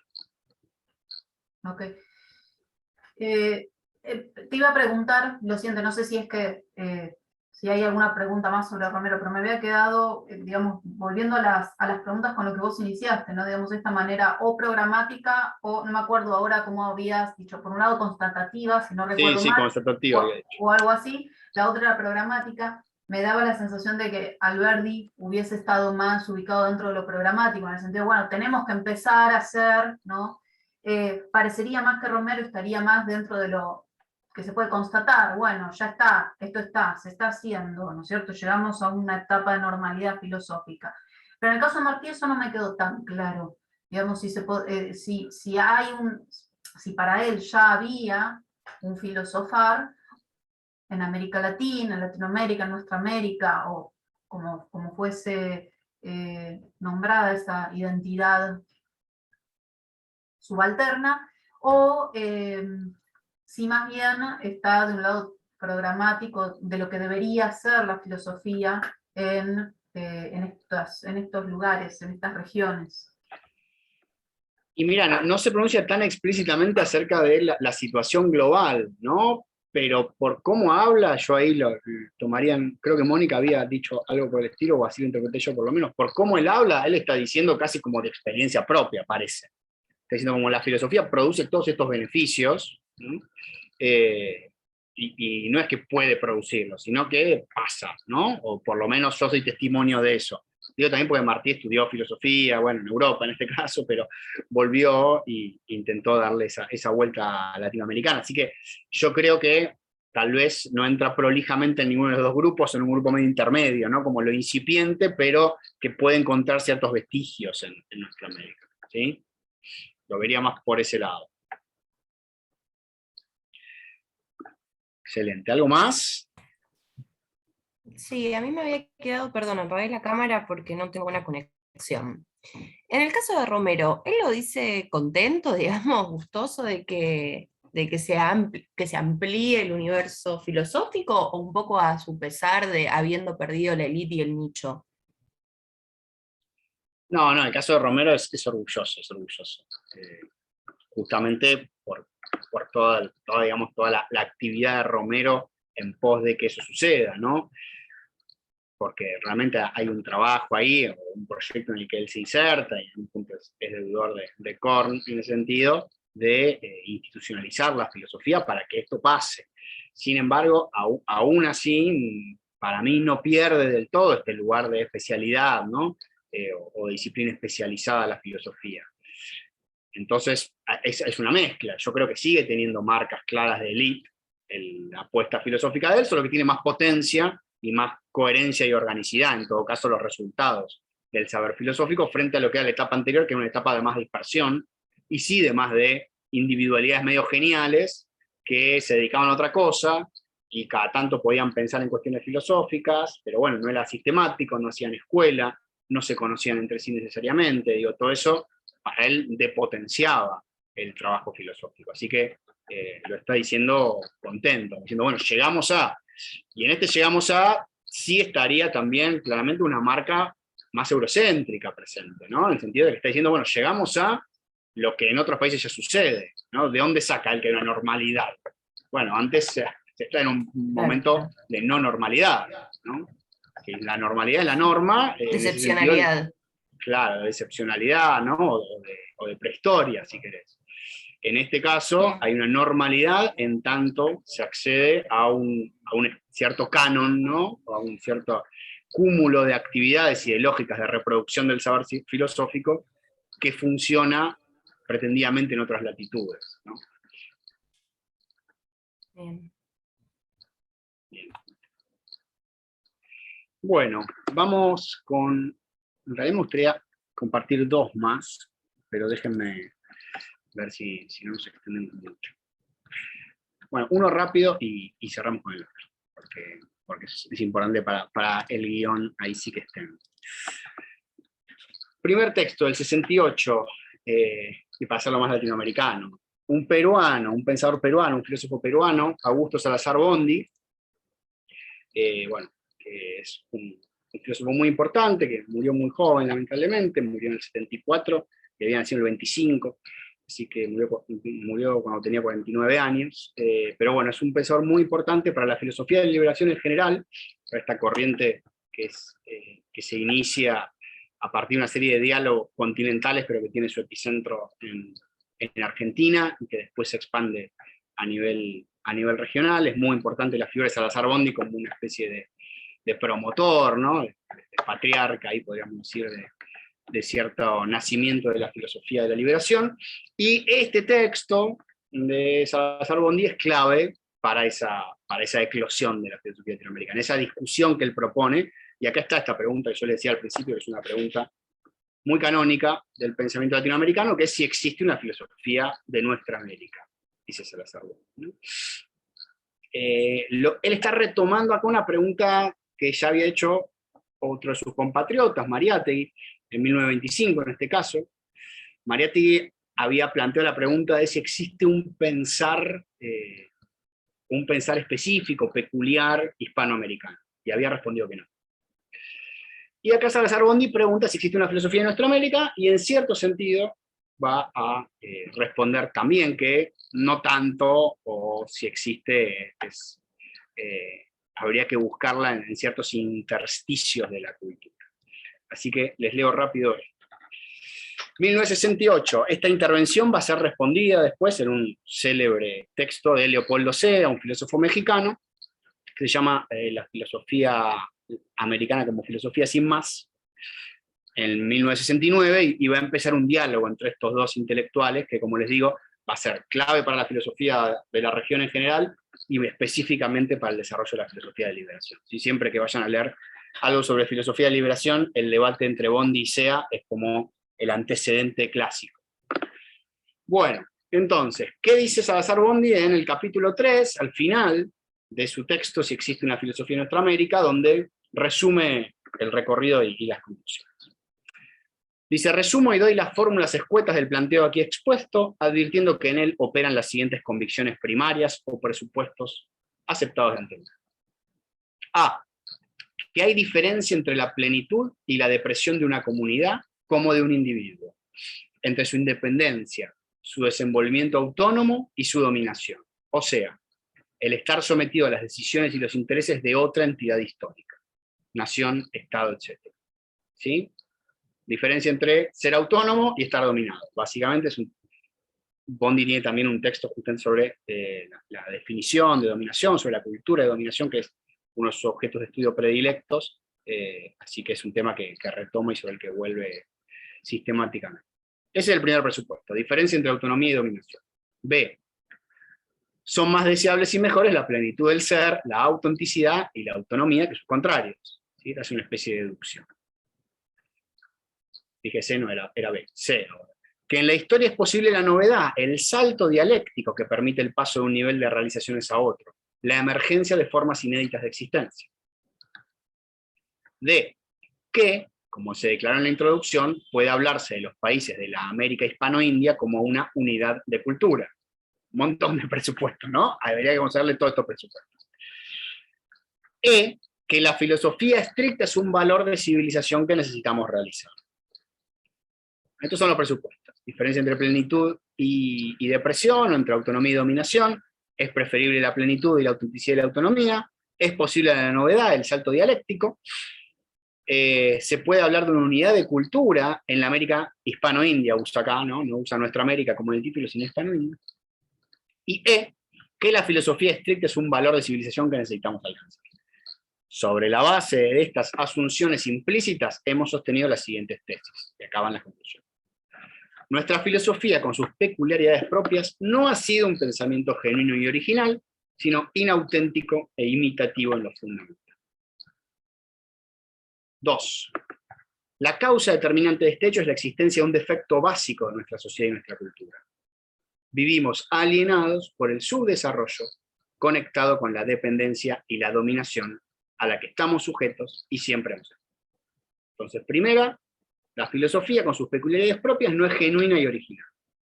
Es inauténtica e imitativa. 2. La causa de esto es la dependencia. ¿Sí? El hecho de que, lo que se deriva de la primera premisa, estamos dentro del par dominación-plenitud, estamos del lado de la dominación, ¿no? Del lado de la deficiencia o la dependencia. Acá habla de alienación, ¿no? Vivimos alienados por el subdesarrollo conectado con la dependencia y la dominación. 3.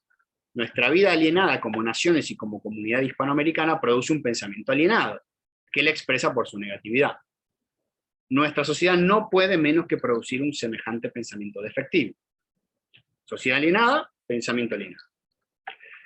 Este pensamiento inauténtico por alienado es además alienante, en cuanto funciona generalmente como imagen enmascaradora de nuestra realidad, y factor que coadyuva al divorcio de nuestras naciones respecto a su ser propio y a sus justas metas históricas. ¿Sí? Reproduce la alienación, es alienante. Es una imagen enmascaradora de nuestra realidad. 5. La constitución de un pensamiento genuino y original y su normal desenvolvimiento no podrán alcanzarse sin que se produzca una decisiva transformación de nuestra sociedad mediante la cancelación del subdesarrollo y la dominación. Habrá pensamiento genuino y original cuando haya cancelación del subdesarrollo y la dominación. Nuestra filosofía genuina y original será el pensamiento de una sociedad, auténtica y creadora, tanto más valiosa cuanto más altos niveles de plenitud alcance la comunidad hispanoamericana. Pero, y acá hay un matiz, ¿sí? Si no es puro futuro, puede comenzar a ser auténtica como pensamiento de la negación de nuestro ser y de la necesidad de cambio, como conciencia de la mutación inevitable de nuestra historia. Por el análisis y la crítica, por la confrontación de los valores vigentes en nuestro mundo y por el ahondamiento de la propia condición, puede operar como un pensamiento ya no enteramente defectivo, sino crecientemente creador y constructor. ¿Sí? Puede comenzar a ser, va a ser genuino y original en la sociedad descolonizada, en la sociedad desarrollada, en la sociedad que rompa los lazos de la dependencia. Pero puede ser auténtica en tanto análisis crítica de los valores vigentes de nuestro mundo y ahondamiento de la propia condición. 7. Pero como seguirá tomando de fuera, quizás por mucho tiempo, conceptos y valores, deberá ser vigilante y desconfiada en extremo, a fin de evitar, por la crítica y la consulta con la realidad, la recaída en los modos alienantes de reflexión. Y 8. Las naciones del tercer mundo, como las hispanoamericanas, tienen que forjar su propia filosofía en contraste con las concepciones defendidas y asumidas por los grandes bloques de poder actuales, haciéndose de este modo presentes en la historia de nuestro tiempo y asegurando su independencia y su supervivencia. Bien. Ahí estamos. Entonces, Salazar-Bondy es bastante, como habrán visto, más pesimista que algunos otros que hemos visto. En principio, una cuestión que señalaría, y ahora les dejo la palabra a los que quieran intervenir, es que acá se está, de alguna manera, montando en la concepción de la filosofía que tal vez había esbozado Romero y otros, en el sentido de la filosofía que él está criticando como alienada y alienante, es la filosofía como función específica de la cultura, como filosofía ya institucionalmente establecida y disciplinar, ¿verdad? Diciendo, bueno, esa filosofía, que para él es la filosofía que ha habido, ¿no? Él no está planteando ahí que necesariamente se pueda pensar filosofía de otra manera o a partir de otro tipo de autores y saberes, ¿no? Bueno, esa filosofía, la que han ejercido los filósofos a lo largo de la historia nuestra americana, es alienada y es alienante. ¿Por qué? Porque es reflejo de una comunidad que está sometida al subdesarrollo y a la dependencia, y en tanto tal no puede más que, como un producto de una sociedad que posee esa cultura de la dominación, no puede más que reproducir en su campo específico la cultura de la dominación. Entonces, inevitablemente, es una filosofía inauténtica. Es una filosofía que no tiene marcas peculiares más que la imitación y la reproducción de lo que el dominador sostiene.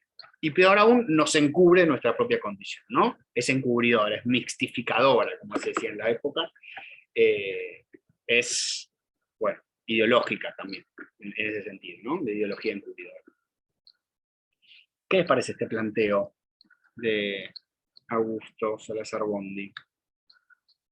En relación a los anteriores, ¿no? Podemos pensar qué agrega, qué revisa, qué perfil, ¿no? de la filosofía está destacando.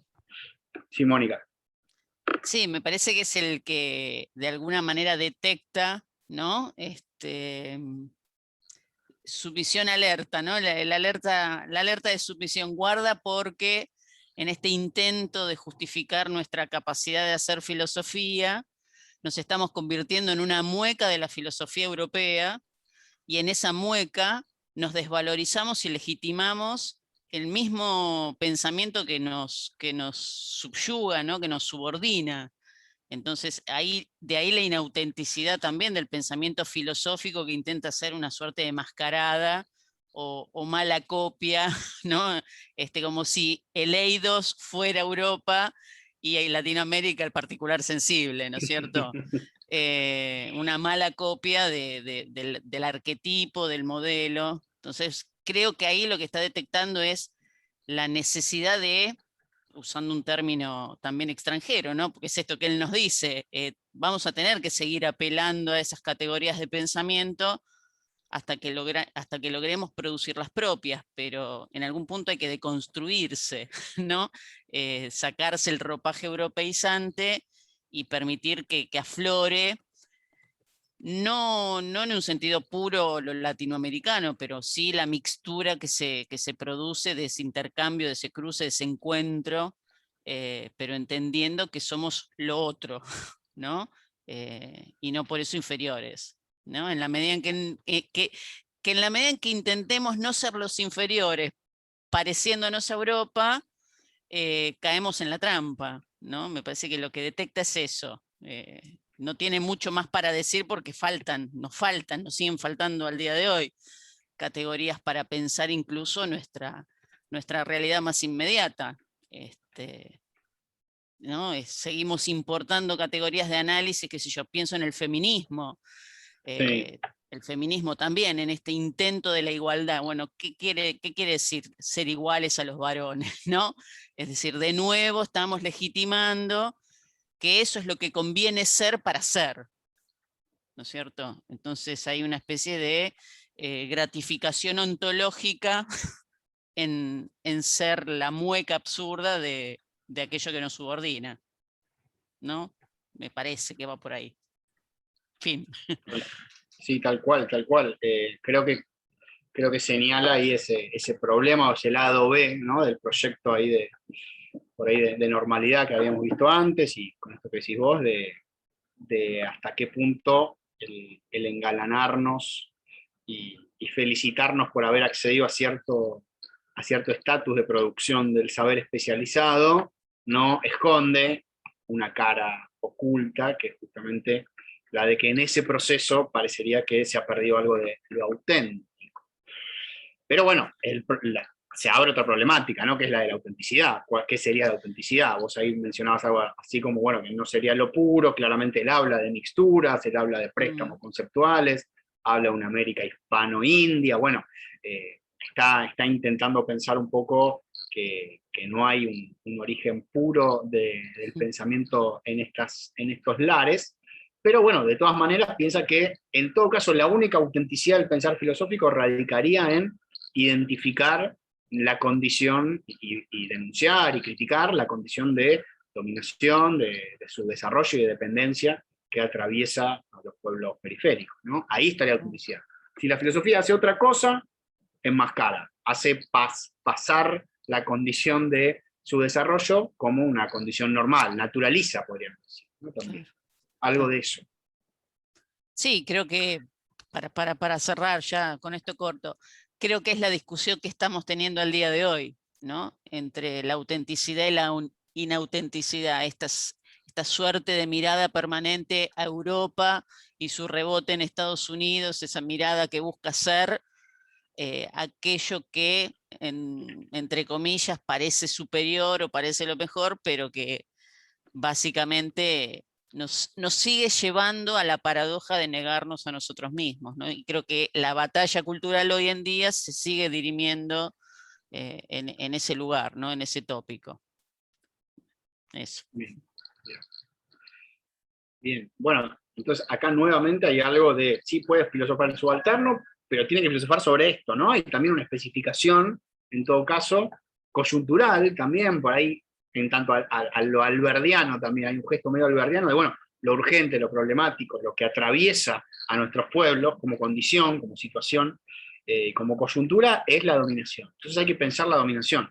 Si pensás filosóficamente otra cosa, está haciendo esta filosofía que no es solamente inútil, acá ya no está ni siquiera replicada la acusación de inútil que veíamos en Alberdi, que veíamos en Martí, ¿no? Acá es una vuelta más, no es inútil, es cómplice también, ¿no? Hay una acusación fuertemente política de llevar a cabo un quehacer filosófico que no tenga que ver con la situación de, para usar otro término de la época, de deshumanización, ¿no? Que se vive en términos de los pueblos latinoamericanos. Bueno, bien, ¿qué más? Bueno, o sea, hasta que no se alcance la ruptura de la dependencia, y qué complicado, ¿no? Porque decirlo en los 60 cuando parecía que estaba a la vuelta de la esquina es una cosa, decir sostenerlo ahora también es complejo, ¿no? Hasta que no seamos autónomos, no se puede filosofar de otra cosa más que de la dominación. Es un corset también grande, no sé, parece que merece igual ahí pensarse qué es eso, ¿no? Y qué es la autonomía, también podríamos decir, desde ya hay naciones opresoras y naciones oprimidas, hay desarrollos desiguales y combinados, pero bueno, ¿cuándo uno podría decir llegué al estado de? Y hay que ver si no está puesto ahí, yo para pelearle un rato a Bondi, si no está puesto ahí también un ideal medio de desarrollista, ¿no? De que el modelo del país desarrollado y autónomo es en último término el país central. Bueno, habría que ver ahí. Bondi está medio camino entre el desarrollismo y la teoría de la dependencia, ¿no? La idea de que, bueno, hay que romper la dependencia. No es el camino del desarrollo, sino la falacia desarrollista que habla Uso, claro. Pero bueno, hay otro elemento ahí que creo que es interesante para discutir, pero bueno, tampoco es el objetivo del taller pelearnos con las ideas de Bondi, pero sí creo que está bueno ver ahí los límites también de cada posición. Y cerramos entonces con una ya así de los debates que se dan en la filosofía de la liberación a mediados de los 70, y ahí cerramos. Ahí pasamos al balance. Les comparto. Perdón, Martín, Bueno, solo, sí. solo una cosita que Dale. no quería sumar porque no quería traer más autores ni sumar más cuestiones, ¿no? Pero me hizo acordar mucho esto a la crítica que hace Roberto Schwartz a esta idea, digamos, de lo auténtico, como si hubiese una identidad absolutamente propia, clara, etcétera, y como él lo da vuelta en ese texto que se llama La ciudad fuera del lugar, pensando la autenticidad como inautenticidad, ¿no es cierto? Después está, bueno, la crítica que le hace Patti a ese texto, digamos, pero sin irnos tan lejos, hay ahí una vuelta, me parece, de tuerca en el planteo de Schwartz, que pone en cuestión un poco la idea de esta autenticidad que pareciera estar presente en esto que presentaste de Salazar Bondi. Genial, sí, tal cual. Se podría profundizar por ese lado el debate de la autenticidad y las ideas fuera del lugar, ¿no? Cuando una idea es auténtica de un lugar y cuando es inauténtica, si hay algo así como ideas inauténticas y auténticas. Sí, si les interesa el tema, bueno, como les decía, también está el texto de Leopoldo Sea, ¿no? La respuesta de Leopoldo Sea, que es bastante desarrollada, y Sea en este sentido dice justamente en su texto que, bueno, que lo que hay que discutir es la noción de autenticidad, y plantea que en distintos sentidos, pero en último término, de manera positiva, ha habido distintos grados de autenticidad en la filosofía latinoamericana, más allá de que no cumpla con estos requisitos que planteaba, ¿no? Pero bueno, hace un recorrido también exhaustivo, como el mismo Bondi hace en los primeros capítulos, de los pensamientos latinoamericanos desde el siglo XIX en adelante, para dar cuenta de que desde su perspectiva hay autenticidad. Se va a correr un poquito el eje, va a decir, autenticidad hay cuando hay un proyecto de humanización, y inautenticidad es cuando en último término se propone un proyecto de deshumanización. Y en ese sentido lo va a decir, hay inautenticidad y autenticidad filosófica en el centro y en la periferia, porque también los filósofos del centro pueden haber sostenido y justificado proyectos de deshumanización, de colonización, de expoliación, y ahí, por más que estuvieran en sociedades autónomas, entre comillas, fueron igual inauténticamente filosóficos, ¿no? Pero bueno, esa es la respuesta de Sea. Bueno, y el último documento que les quería compartir es un llamado documento de trabajo que presentaron Horacio Ceruti Gullberg, Arturo Roig y León Maturana en el 74. Estos formaban parte, sobre todo Roig y Gullberg y algunos más, de lo que se conocía como el grupo salteño de la filosofía de la liberación, que es el grupo minoritario y es el que casi no queda asociado a la filosofía de liberación, frente al grupo mayoritario, que es el de Escanón, el de Dussel, el de Casalla y otros. Bueno, en este documento de trabajo ellos se sitúan polémicamente, como en general lo hacen en relación al otro grupo de la filosofía de la liberación, y plantean, bueno, en qué sentido ven a la filosofía en los mediados de los 70, cuáles son sus tareas y a qué debe dedicarse, y les seleccioné 2 parrafitos que dicen lo siguiente. Nos ubicamos teóricamente en la paradoja de intentar filosofar luego de la muerte de la filosofía, enunciada en la 11ª tesis sobre Feuerbach. Paradoja acentuada cuando afirmamos, junto con esa enunciación, la real muerte de la filosofía y de su sujeto, el filósofo. Es que nunca se dijo, ni se pensó, que la enunciación programática de esa tesis, cambiar el mundo, significase que la filosofía debiera ser el sujeto agente de ese cambio, y menos los filósofos. ¿Sí? No es la filosofía ni los filósofos los que tienen que cambiar el mundo, según la tesis 11. La muerte de la filosofía indica más bien que la filosofía muere como actividad y efecto autónomo dentro del todo social. Muere como actividad y como efecto autónomo dentro del todo social. Que el papel del filósofo como profesión liberal que otorga estatus ha caducado. En todo caso, la reflexión crítica se reclama para todos los integrantes del todo social, y su expresión idealista, con pretensiones de autonomía y omnipotencia, es denunciada como ideología encubridora de lo real y justificadora del estatus. Es que la teorización es secundaria dentro de la praxis global que realiza. Acción realizadora y diferenciadora. La teorización, el verbo, es un momento integrante de esa praxis.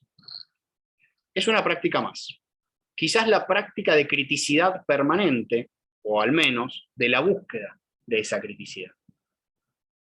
Afirmamos la muerte de la filosofía y al mismo tiempo afirmamos la necesidad ineludible de filosofar. He aquí la paradoja. Pero las 2 veces no se dice filosofía de la misma manera. No es nuestra intención evadirnos de una reflexión metafísica, en una reflexión metafísica, sino colaborar en la elaboración de un discurso que quiere asumir las limitaciones de su punto de partida para poder afirmarse en su criticidad. Un discurso que sabe de la infiltración ideológica en el concepto mismo, y por ello se propone una permanente tarea crítica, autocrítica, de purificación o deslinde. No se trata del discurso que propone y declama un pensar nuestro, entre comillas, simplemente porque se expresa aquí o somos nosotros los que lo hacemos, sino un pensar que sabe de la necesaria ruptura que debe producir. Partimos de la convicción de que para dar cuenta de un proceso histórico inédito, se hace necesario elaborar una episteme inédita que rompa con las epistemes dadas. Así, las epistemes se relativizan, la tradición se torna instrumentable y deja de ser ajena en la medida en que es críticamente asumida. El obstáculo epistemológico, más allá de Bachelard, se presenta como ideología negativa a derrotar. Lo que importa en definitiva no es la elaboración de un sistema conceptual, sino integrar el proceso revolucionario histórico real con su dimensión teórica indispensable. La prioridad no es elaborar una filosofía tal o cual, sino la efectiva ruptura política de la dependencia. La dialéctica no es más, more hegeliano, una pura especulación, sino que se afirma, more marxiano, como el método de lo real mismo en su realización y transformación. La filosofía deja de ser una contemplación para sumarse a la praxis. Bueno, y ahora sí, ahí cerramos con el último documento del recorrido, que en este caso lleva, en cierto sentido, más al extremo, lo que era la posición de Bondi, o parte de la posición de Bondi, en el sentido de qué tiene que hablar la filosofía, ¿no? Bondi decía de la dominación de la dependencia. Acá, hasta incluso está más diluida la filosofía como actividad específica. Queda medio reducida a la criticidad, dice, o a la búsqueda de criticidad permanente. Y es una criticidad, una actitud crítica que, dicen, es exigible al todo social. Y en tanto es exigible al todo social,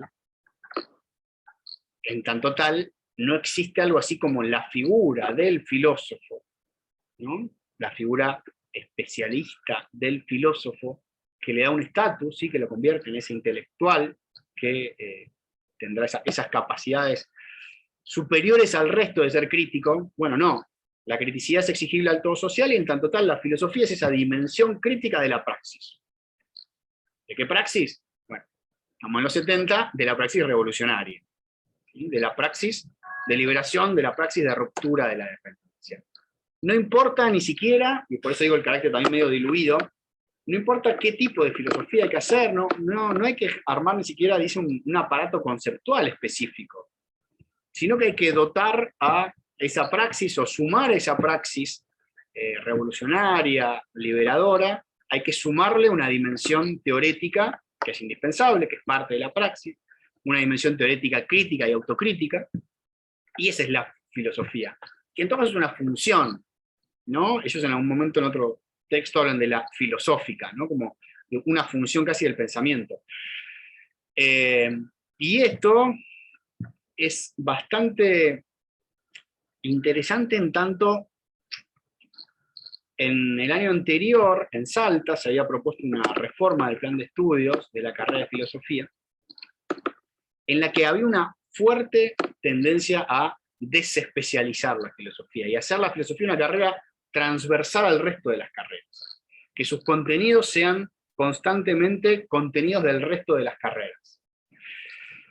Es un plan que está disponible, si les interesa después se los paso, pero digo, hay también una apuesta más práctica de hacer de la filosofía, incluso de la filosofía institucionalizada, esta función crítica que parece que no tiene necesariamente objetos tan específicos o conceptos tan específicos, sino que es más este motor de crítica que acompaña la acción política transformadora. Y en tanto tal, seguramente tendrá una serie de herramientas conceptuales y lógicas propias, pero que en último término su reflexión no puede estar escindida de las reflexiones, de los saberes que, por ejemplo, corresponden a las ciencias sociales, ¿no? El que se forma en filosofía, o el filósofo o la filósofa, tiene que estar constantemente en diálogo con ese tipo de otros saberes que hablan, si se quiere, más concretamente, entre comillas, de lo real, y lo único que suma la posición filosófica es la perspectiva crítica, la conciencia crítica o la criticidad en relación a esos contenidos y a esos proyectos. Entonces, esta es como la variante más extrema, si queremos, de desnormalización de la filosofía, ¿no? De desdisciplinarización de la filosofía. Sin renegar necesariamente de la institucionalidad, ¿no? Como les decía, si se pone en relación con una reforma del plan de estudios, no es que hay que prender fuego y demoler las carreras de filosofía y las facultades de filosofía, pero sí modificar radicalmente qué tipo de sujeto se va a formar ahí, ¿no? No el intelectual filósofo, no el especialista en filosofía, sino alguien que sea capaz de sumar la dimensión crítica y autocrítica a la praxis política. Básicamente, es eso. En este caso, a esa praxis política, entendiendo que se estaba llevando a cabo un proceso no solo nacional, sino a nivel regional de liberación, más allá que para el 74 ya ha sufrido varios golpes ese proyecto. Pero bueno, acá hay otra cosa, ¿no? Hay un acento muy fuerte en la crítica, seguramente no entendida tampoco como Martí veíamos, ¿no? Tampoco como solamente impugnación o censura, ¿no? Sino está hablando de crítica, autocrítica, en el sentido de puede pensarse en un sentido más de juicio crítico, de criterio o de evaluación crítica de aquello que se hace y de revisión de aquello que se hace o se hizo para potenciar las acciones futuras y corregir incluso las acciones futuras, ¿no? Esta idea de retroalimentación entre teoría y práctica que tenía la noción de praxis. Pero bueno, acá tenemos otra cosa, me parece, no sé cómo lo ven ustedes en relación a las propuestas que habíamos planteado previamente. ¿No? Creo que es muy de eslogan para tatuarse la muerte de la filosofía y la necesidad de filosofar, ¿no? Hay una actividad ahí que es necesaria, ¿no? Que es inextirpable casi, que es la actividad crítica. Ahora, la filosofía en tanto tal, y amparándose en la tesis 11 sobre Feuerbach de Marx, ha muerto. ¿Sí? Dios ha muerto primero y ahora la filosofía ha muerto. ¿Qué opiniones les merece esta postura en relación a la especificidad de la filosofía y cómo lo podemos relacionar con lo anterior, ¿no? Así ya vamos cerrando y haciendo este balance de qué concepciones de la filosofía nos hemos encontrado a lo largo del recorrido. Me parece que lo que termina apareciendo en este último texto es una tensión entre esta idea de la filosofía como actividad que se produce en determinado espacio propio de la élite, y si suscribimos, ¿no?, a algunas de las tesis más avaladas hoy en día sobre el origen de la filosofía, su origen político. En última instancia, el texto de Ceruti lo que me parece que vuelve a poner en valor es el origen político de la filosofía. No podemos pensar filosóficamente sin pensar políticamente y viceversa, ¿no? Más que una vigilancia epistemológica o epistémica, lo que hay que hacer es una vigilancia política, ¿no? Y que se da dialécticamente, ¿no? Es como lo pedagógico. No puedo pensar lo pedagógico por fuera de lo filosófico, ni lo filosófico por fuera de lo pedagógico. Pretender divorciarlo es generar una tensión que lo que hace es, en términos de Nietzsche, crear una caparazón conceptual que adentro no tiene nada, ¿no? Que queda como una moneda desgastada y sin troquel. Me parece que lo que de alguna manera se revitaliza en este último texto es ese origen político y barroso, si se quiere, bien pedestre de la filosofía, ¿no? Son las condiciones materiales de existencia las que nos obligan a hacernos alguna pregunta y a repensar esas condiciones, ¿no? Me parece, creo. Bueno, acá sí está el barro finalmente, llegamos al barro, sin duda. Y sí, está orientada, me parece, esta reflexión que haces, Mónica, en relación a cuestiones más actuales, ¿no? A posicionamientos más actuales en torno al núcleo del filosofar, o a entender la filosofía como filosofar, ¿no? Ese tipo de posiciones que también se plantean desde pensamientos pedagógicos, ¿no? Hablar ya no tanto de filosofía como disciplina, sino del filosofar como una actividad, como dicen acá, ¿no? Una práctica más, y en ese sentido apropiable y reapropiable por todos y todas dentro del todo social, ¿no? Justamente Claro. No ejercible solo en la especialidad. Uh-huh. Y sin embargo, me parece que hay algo que por lo menos como pregunta surge, ¿no? Desde esta posición, ¿qué pasa con lo creativo, incluso con lo creativo a nivel conceptual, ¿no? Porque creo que también esta posición es radical, de que parece despreocuparse bastante por esa otra dimensión de lo filosófico, ¿no? Dicen, de hecho, no importa que hay que hacer esta o aquella filosofía, casi no lo dicen, pero creo que está sugerido, no importa en ese sentido la originalidad conceptual, importa la función crítica. ¿Con qué herramientas? Bueno, hay que hacer un discernimiento crítico de la tradición, dicen ellos. Y la tradición es todo lo transmitido en ese sentido. También habrá que ver en qué tradición nos insertamos, es otra discusión que se abre al respecto de cuál es nuestra tradición. Pero bueno, estos son justamente un sector de la filosofía de la liberación que no era tan reacio a apropiarse, como en el mismo texto lo marcan, de Marx, o de Freud, o de tradiciones críticas occidentales y europeas, y funcionalizarlas. Y en ese sentido, bueno, hay algo de que incluso la creatividad conceptual, que por ahí está más presente en el otro sector de la filosofía de la liberación, y que casi se puede desprender de cierto cuerno del dilema que planteaba Salazar Bondi, bueno, para ellos no parece ser una preocupación. No sería la primera tarea o la fundamental tarea de la filosofía la innovación conceptual o la creación conceptual, sí la crítica. Entonces también es como, me parece que es un lindo ejemplo de un lugar extremo del pensamiento, hay que ver hasta qué punto se puede suscribir o no. Bien. Bueno, entonces, para ir cerrando, a ver, acá sí tenía mi PowerPoint con las preguntitas finales. Les comparto y ya cerramos en nuestro balance.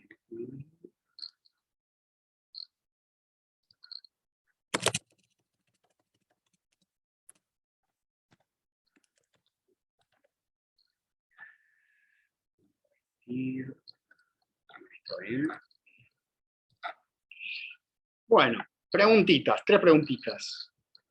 ¿Qué les parece? A ver, ¿existe un núcleo común que caracteriza al filosofar en todas estas respuestas que vimos? Podemos decir, bueno, hay un elemento común que las atraviesa y entonces de eso decimos, bueno, el filosofar podría estar por este lado. Si quisiéramos responder a la pregunta de qué es el filosofar, podríamos buscarlo por ese lado. No hay ese núcleo común y podríamos decir entonces que el filosofar es esencialmente ambiguo y que puede ejercerse para una u otra dirección, pero seguir hablando de el filosofar, ¿no? Como una unidad, aunque ambigua. Y la tercera es si cada respuesta es inconmensurable con el resto, con la anterior y con la siguiente, y en ese sentido hay tantos filosofares como respuestas hemos visto acá.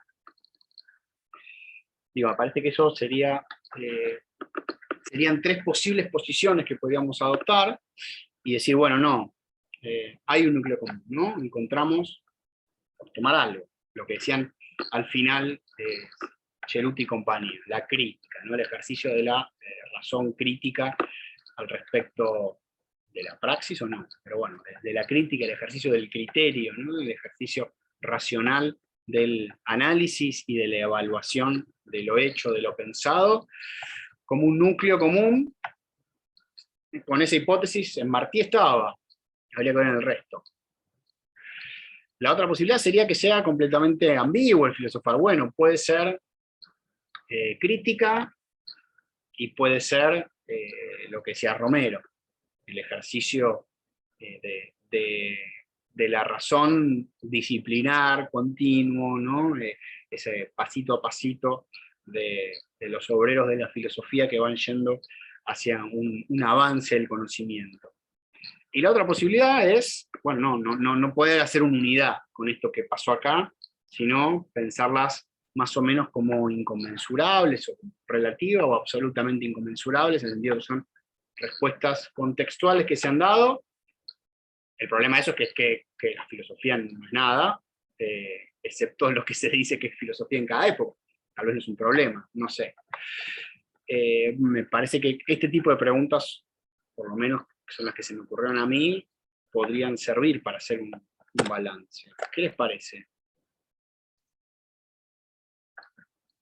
Bueno, me sigo acaparando un poco Sí, dale. el micrófono. Con respecto a la primera pregunta, me parece que sí, que hay un núcleo común, porque de hecho la inquietud es metafilosófica.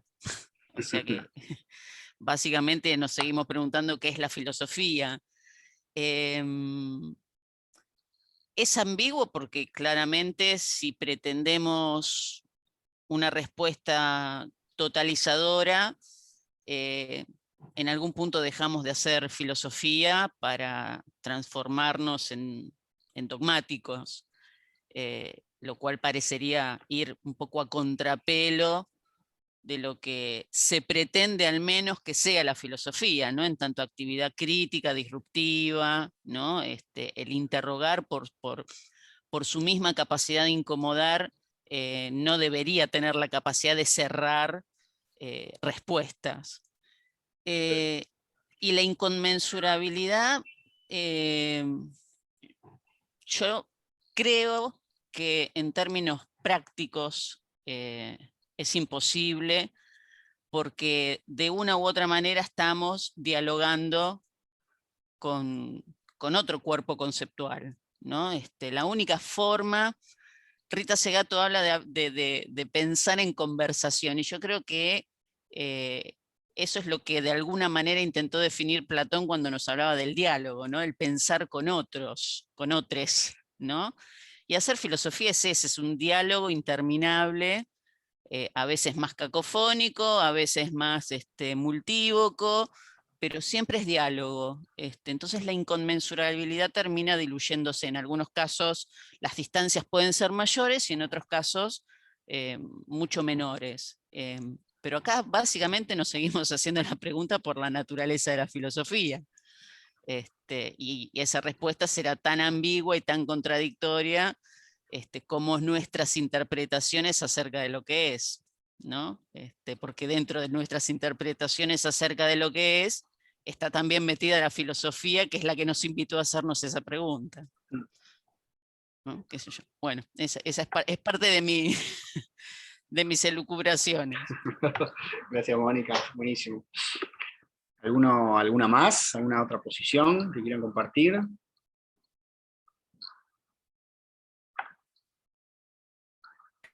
Bueno, a ver si nadie más quiere hablar. Me sumo un poco a lo que decía Mónica y me quedo pensando que no es solo la pregunta por la filosofía, ¿no? Que, bueno, o no sé, o me da esta impresión, sino que es por la filosofía particularmente localizada en Latinoamérica, con sus particularidades latinoamericanas, con sus contextos políticos, económicos, sociales. O sea, que no es solamente o excluyentemente el pensar por la disciplina o por el acto filosófico en sí mismo, sino en el pensamiento situado latinoamericano, que eso me parece que lo hace un poco más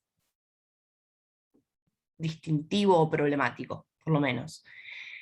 Y a la vez que también, que es como que parecen un poco todas estas propuestas que trajiste, estas definiciones, como contradictorias inicialmente, pero que finalmente en el abordaje o en la comprensión general parece como que todas van como sumando a una definición, ¿no? Como la filosofía es política, es también de pensamiento particular, es también, ¿no? Como que se van ahí superponiendo o acumulando las definiciones. Así que eso me quedé, ¿no? Como que no es solamente el hecho del filosofar, sino del pensar en Latinoamérica. Buenísimo. Gracias, Ayelén. ¿Alguna más?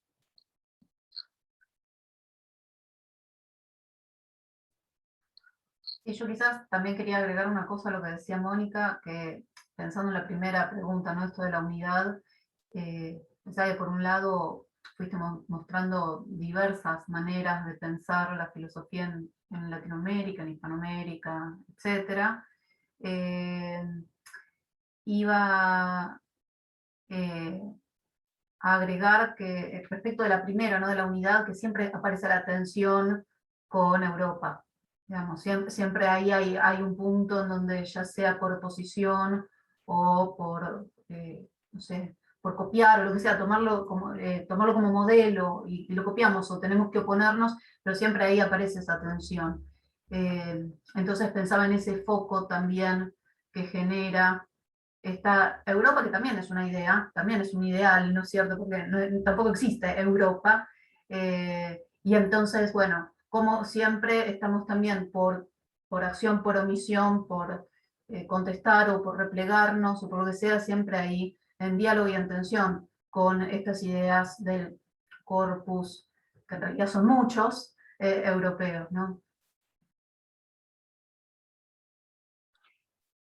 Bueno, genial. Muchas gracias por las intervenciones. A ver, retomo algunas cosas de lo que decía Mónica y de lo que decía Ayelén. Me gusta pensar esto que planteaban en términos de diálogo y de continuidad. Por ahí, de dos maneras distintas, planteaban algo parecido, ¿no? Mónica hablaba del diálogo, que incluso nosotros y nosotras estamos haciendo con esas definiciones de filosofía o esas concepciones de filosofía previas, y Ayelén encontraba ahí por ahí una continuidad o una revisión, una corrección, una referencia previa entre los pensadores que se podría identificar, que en último término van acumulando de distintas maneras hacia una definición. Así que ahí hay algo, tal vez se puede rastrear un hilo de cierta continuidad entre las posiciones y entre la práctica que está en esas posiciones, ¿no? Porque una cosa es lo que se dice explícitamente y otra es lo que se está haciendo cuando se dice eso. Entonces, por ahí en todos esos casos se está haciendo algo en particular que merece ser llamado filosofía. Si todos estos que hablan sobre filosofía están haciendo filosofía.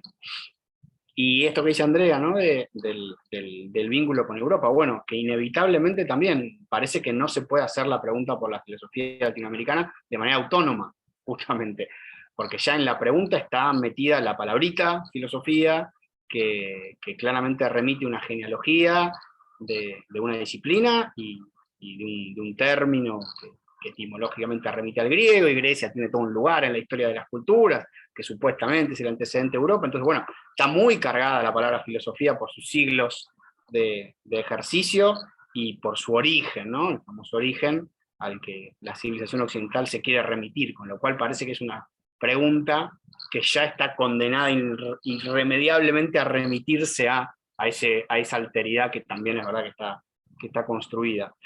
Entonces, por ahí puede ser que, digo, retomando, puede ser que encontremos algún tipo de continuidad y de diálogo entre estas posturas, y que de ello pueda ir surgiendo alguna concepción más o menos articulada de filosofía. Hay un elemento clave ahí, que es la remisión constante a esa alteridad europea en el pensamiento al respecto de la filosofía. Eso estoy de acuerdo.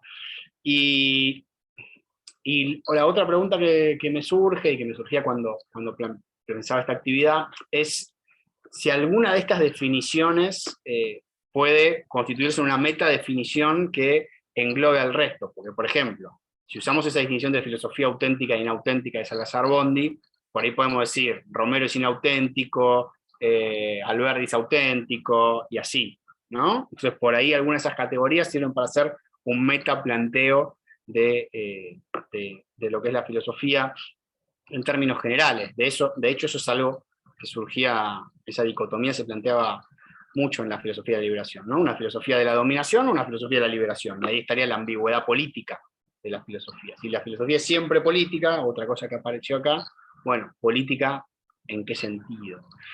Y bueno, me quedaría con esto también de la disciplina, de en qué sentido la disciplina, la disciplinarización de la filosofía es algo deseable, es algo útil, es algo condenable directamente, ¿no? Tal como existe en la actualidad, tal como podría existir, hay que disciplinarizar la filosofía. Ahí hay un núcleo del hacer y del saber filosófico que se encuentra presente tanto en la disciplina como en la filosofía del barro que decíamos antes. Bueno, creo que hay ahí distintos núcleos problemáticos que nos quedan abiertos, y la idea de la clase, de la exposición, perdón, y del taller no era resolverlos, sino dejarlos planteados. Pero bueno, me parece que fueron surgiendo esos elementos, y no sé si tengo mucho más para decir. Me parece que tiene que quedar así, medio abierto a partir de esos elementos que fueron surgiendo, ¿no? Así que bueno, les agradezco a todas y a todos por participar, por escuchar atentamente, por sumarse. Sí, Andrea.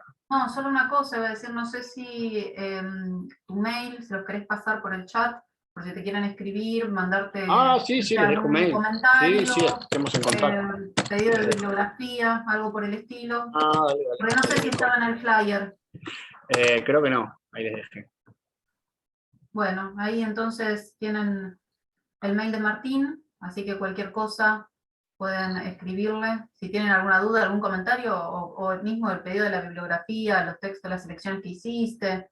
Dale. Sí, Si se pueden les es compartir útil perfectamente. para las clases, o para, bueno, seguir pensando, leer, buscar nueva bibliografía, etc.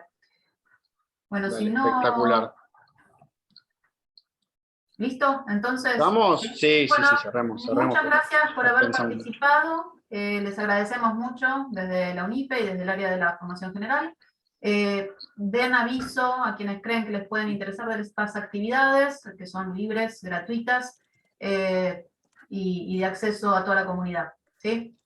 Bueno, muy amables. Gracias. Chao, muchas gracias. Chao, Mónica, gracias por todo. Gracias a Chao, ustedes. Yelén, Chao. Iván. Chao. Chao. Chao, Andrea. Bueno. Finalizamos.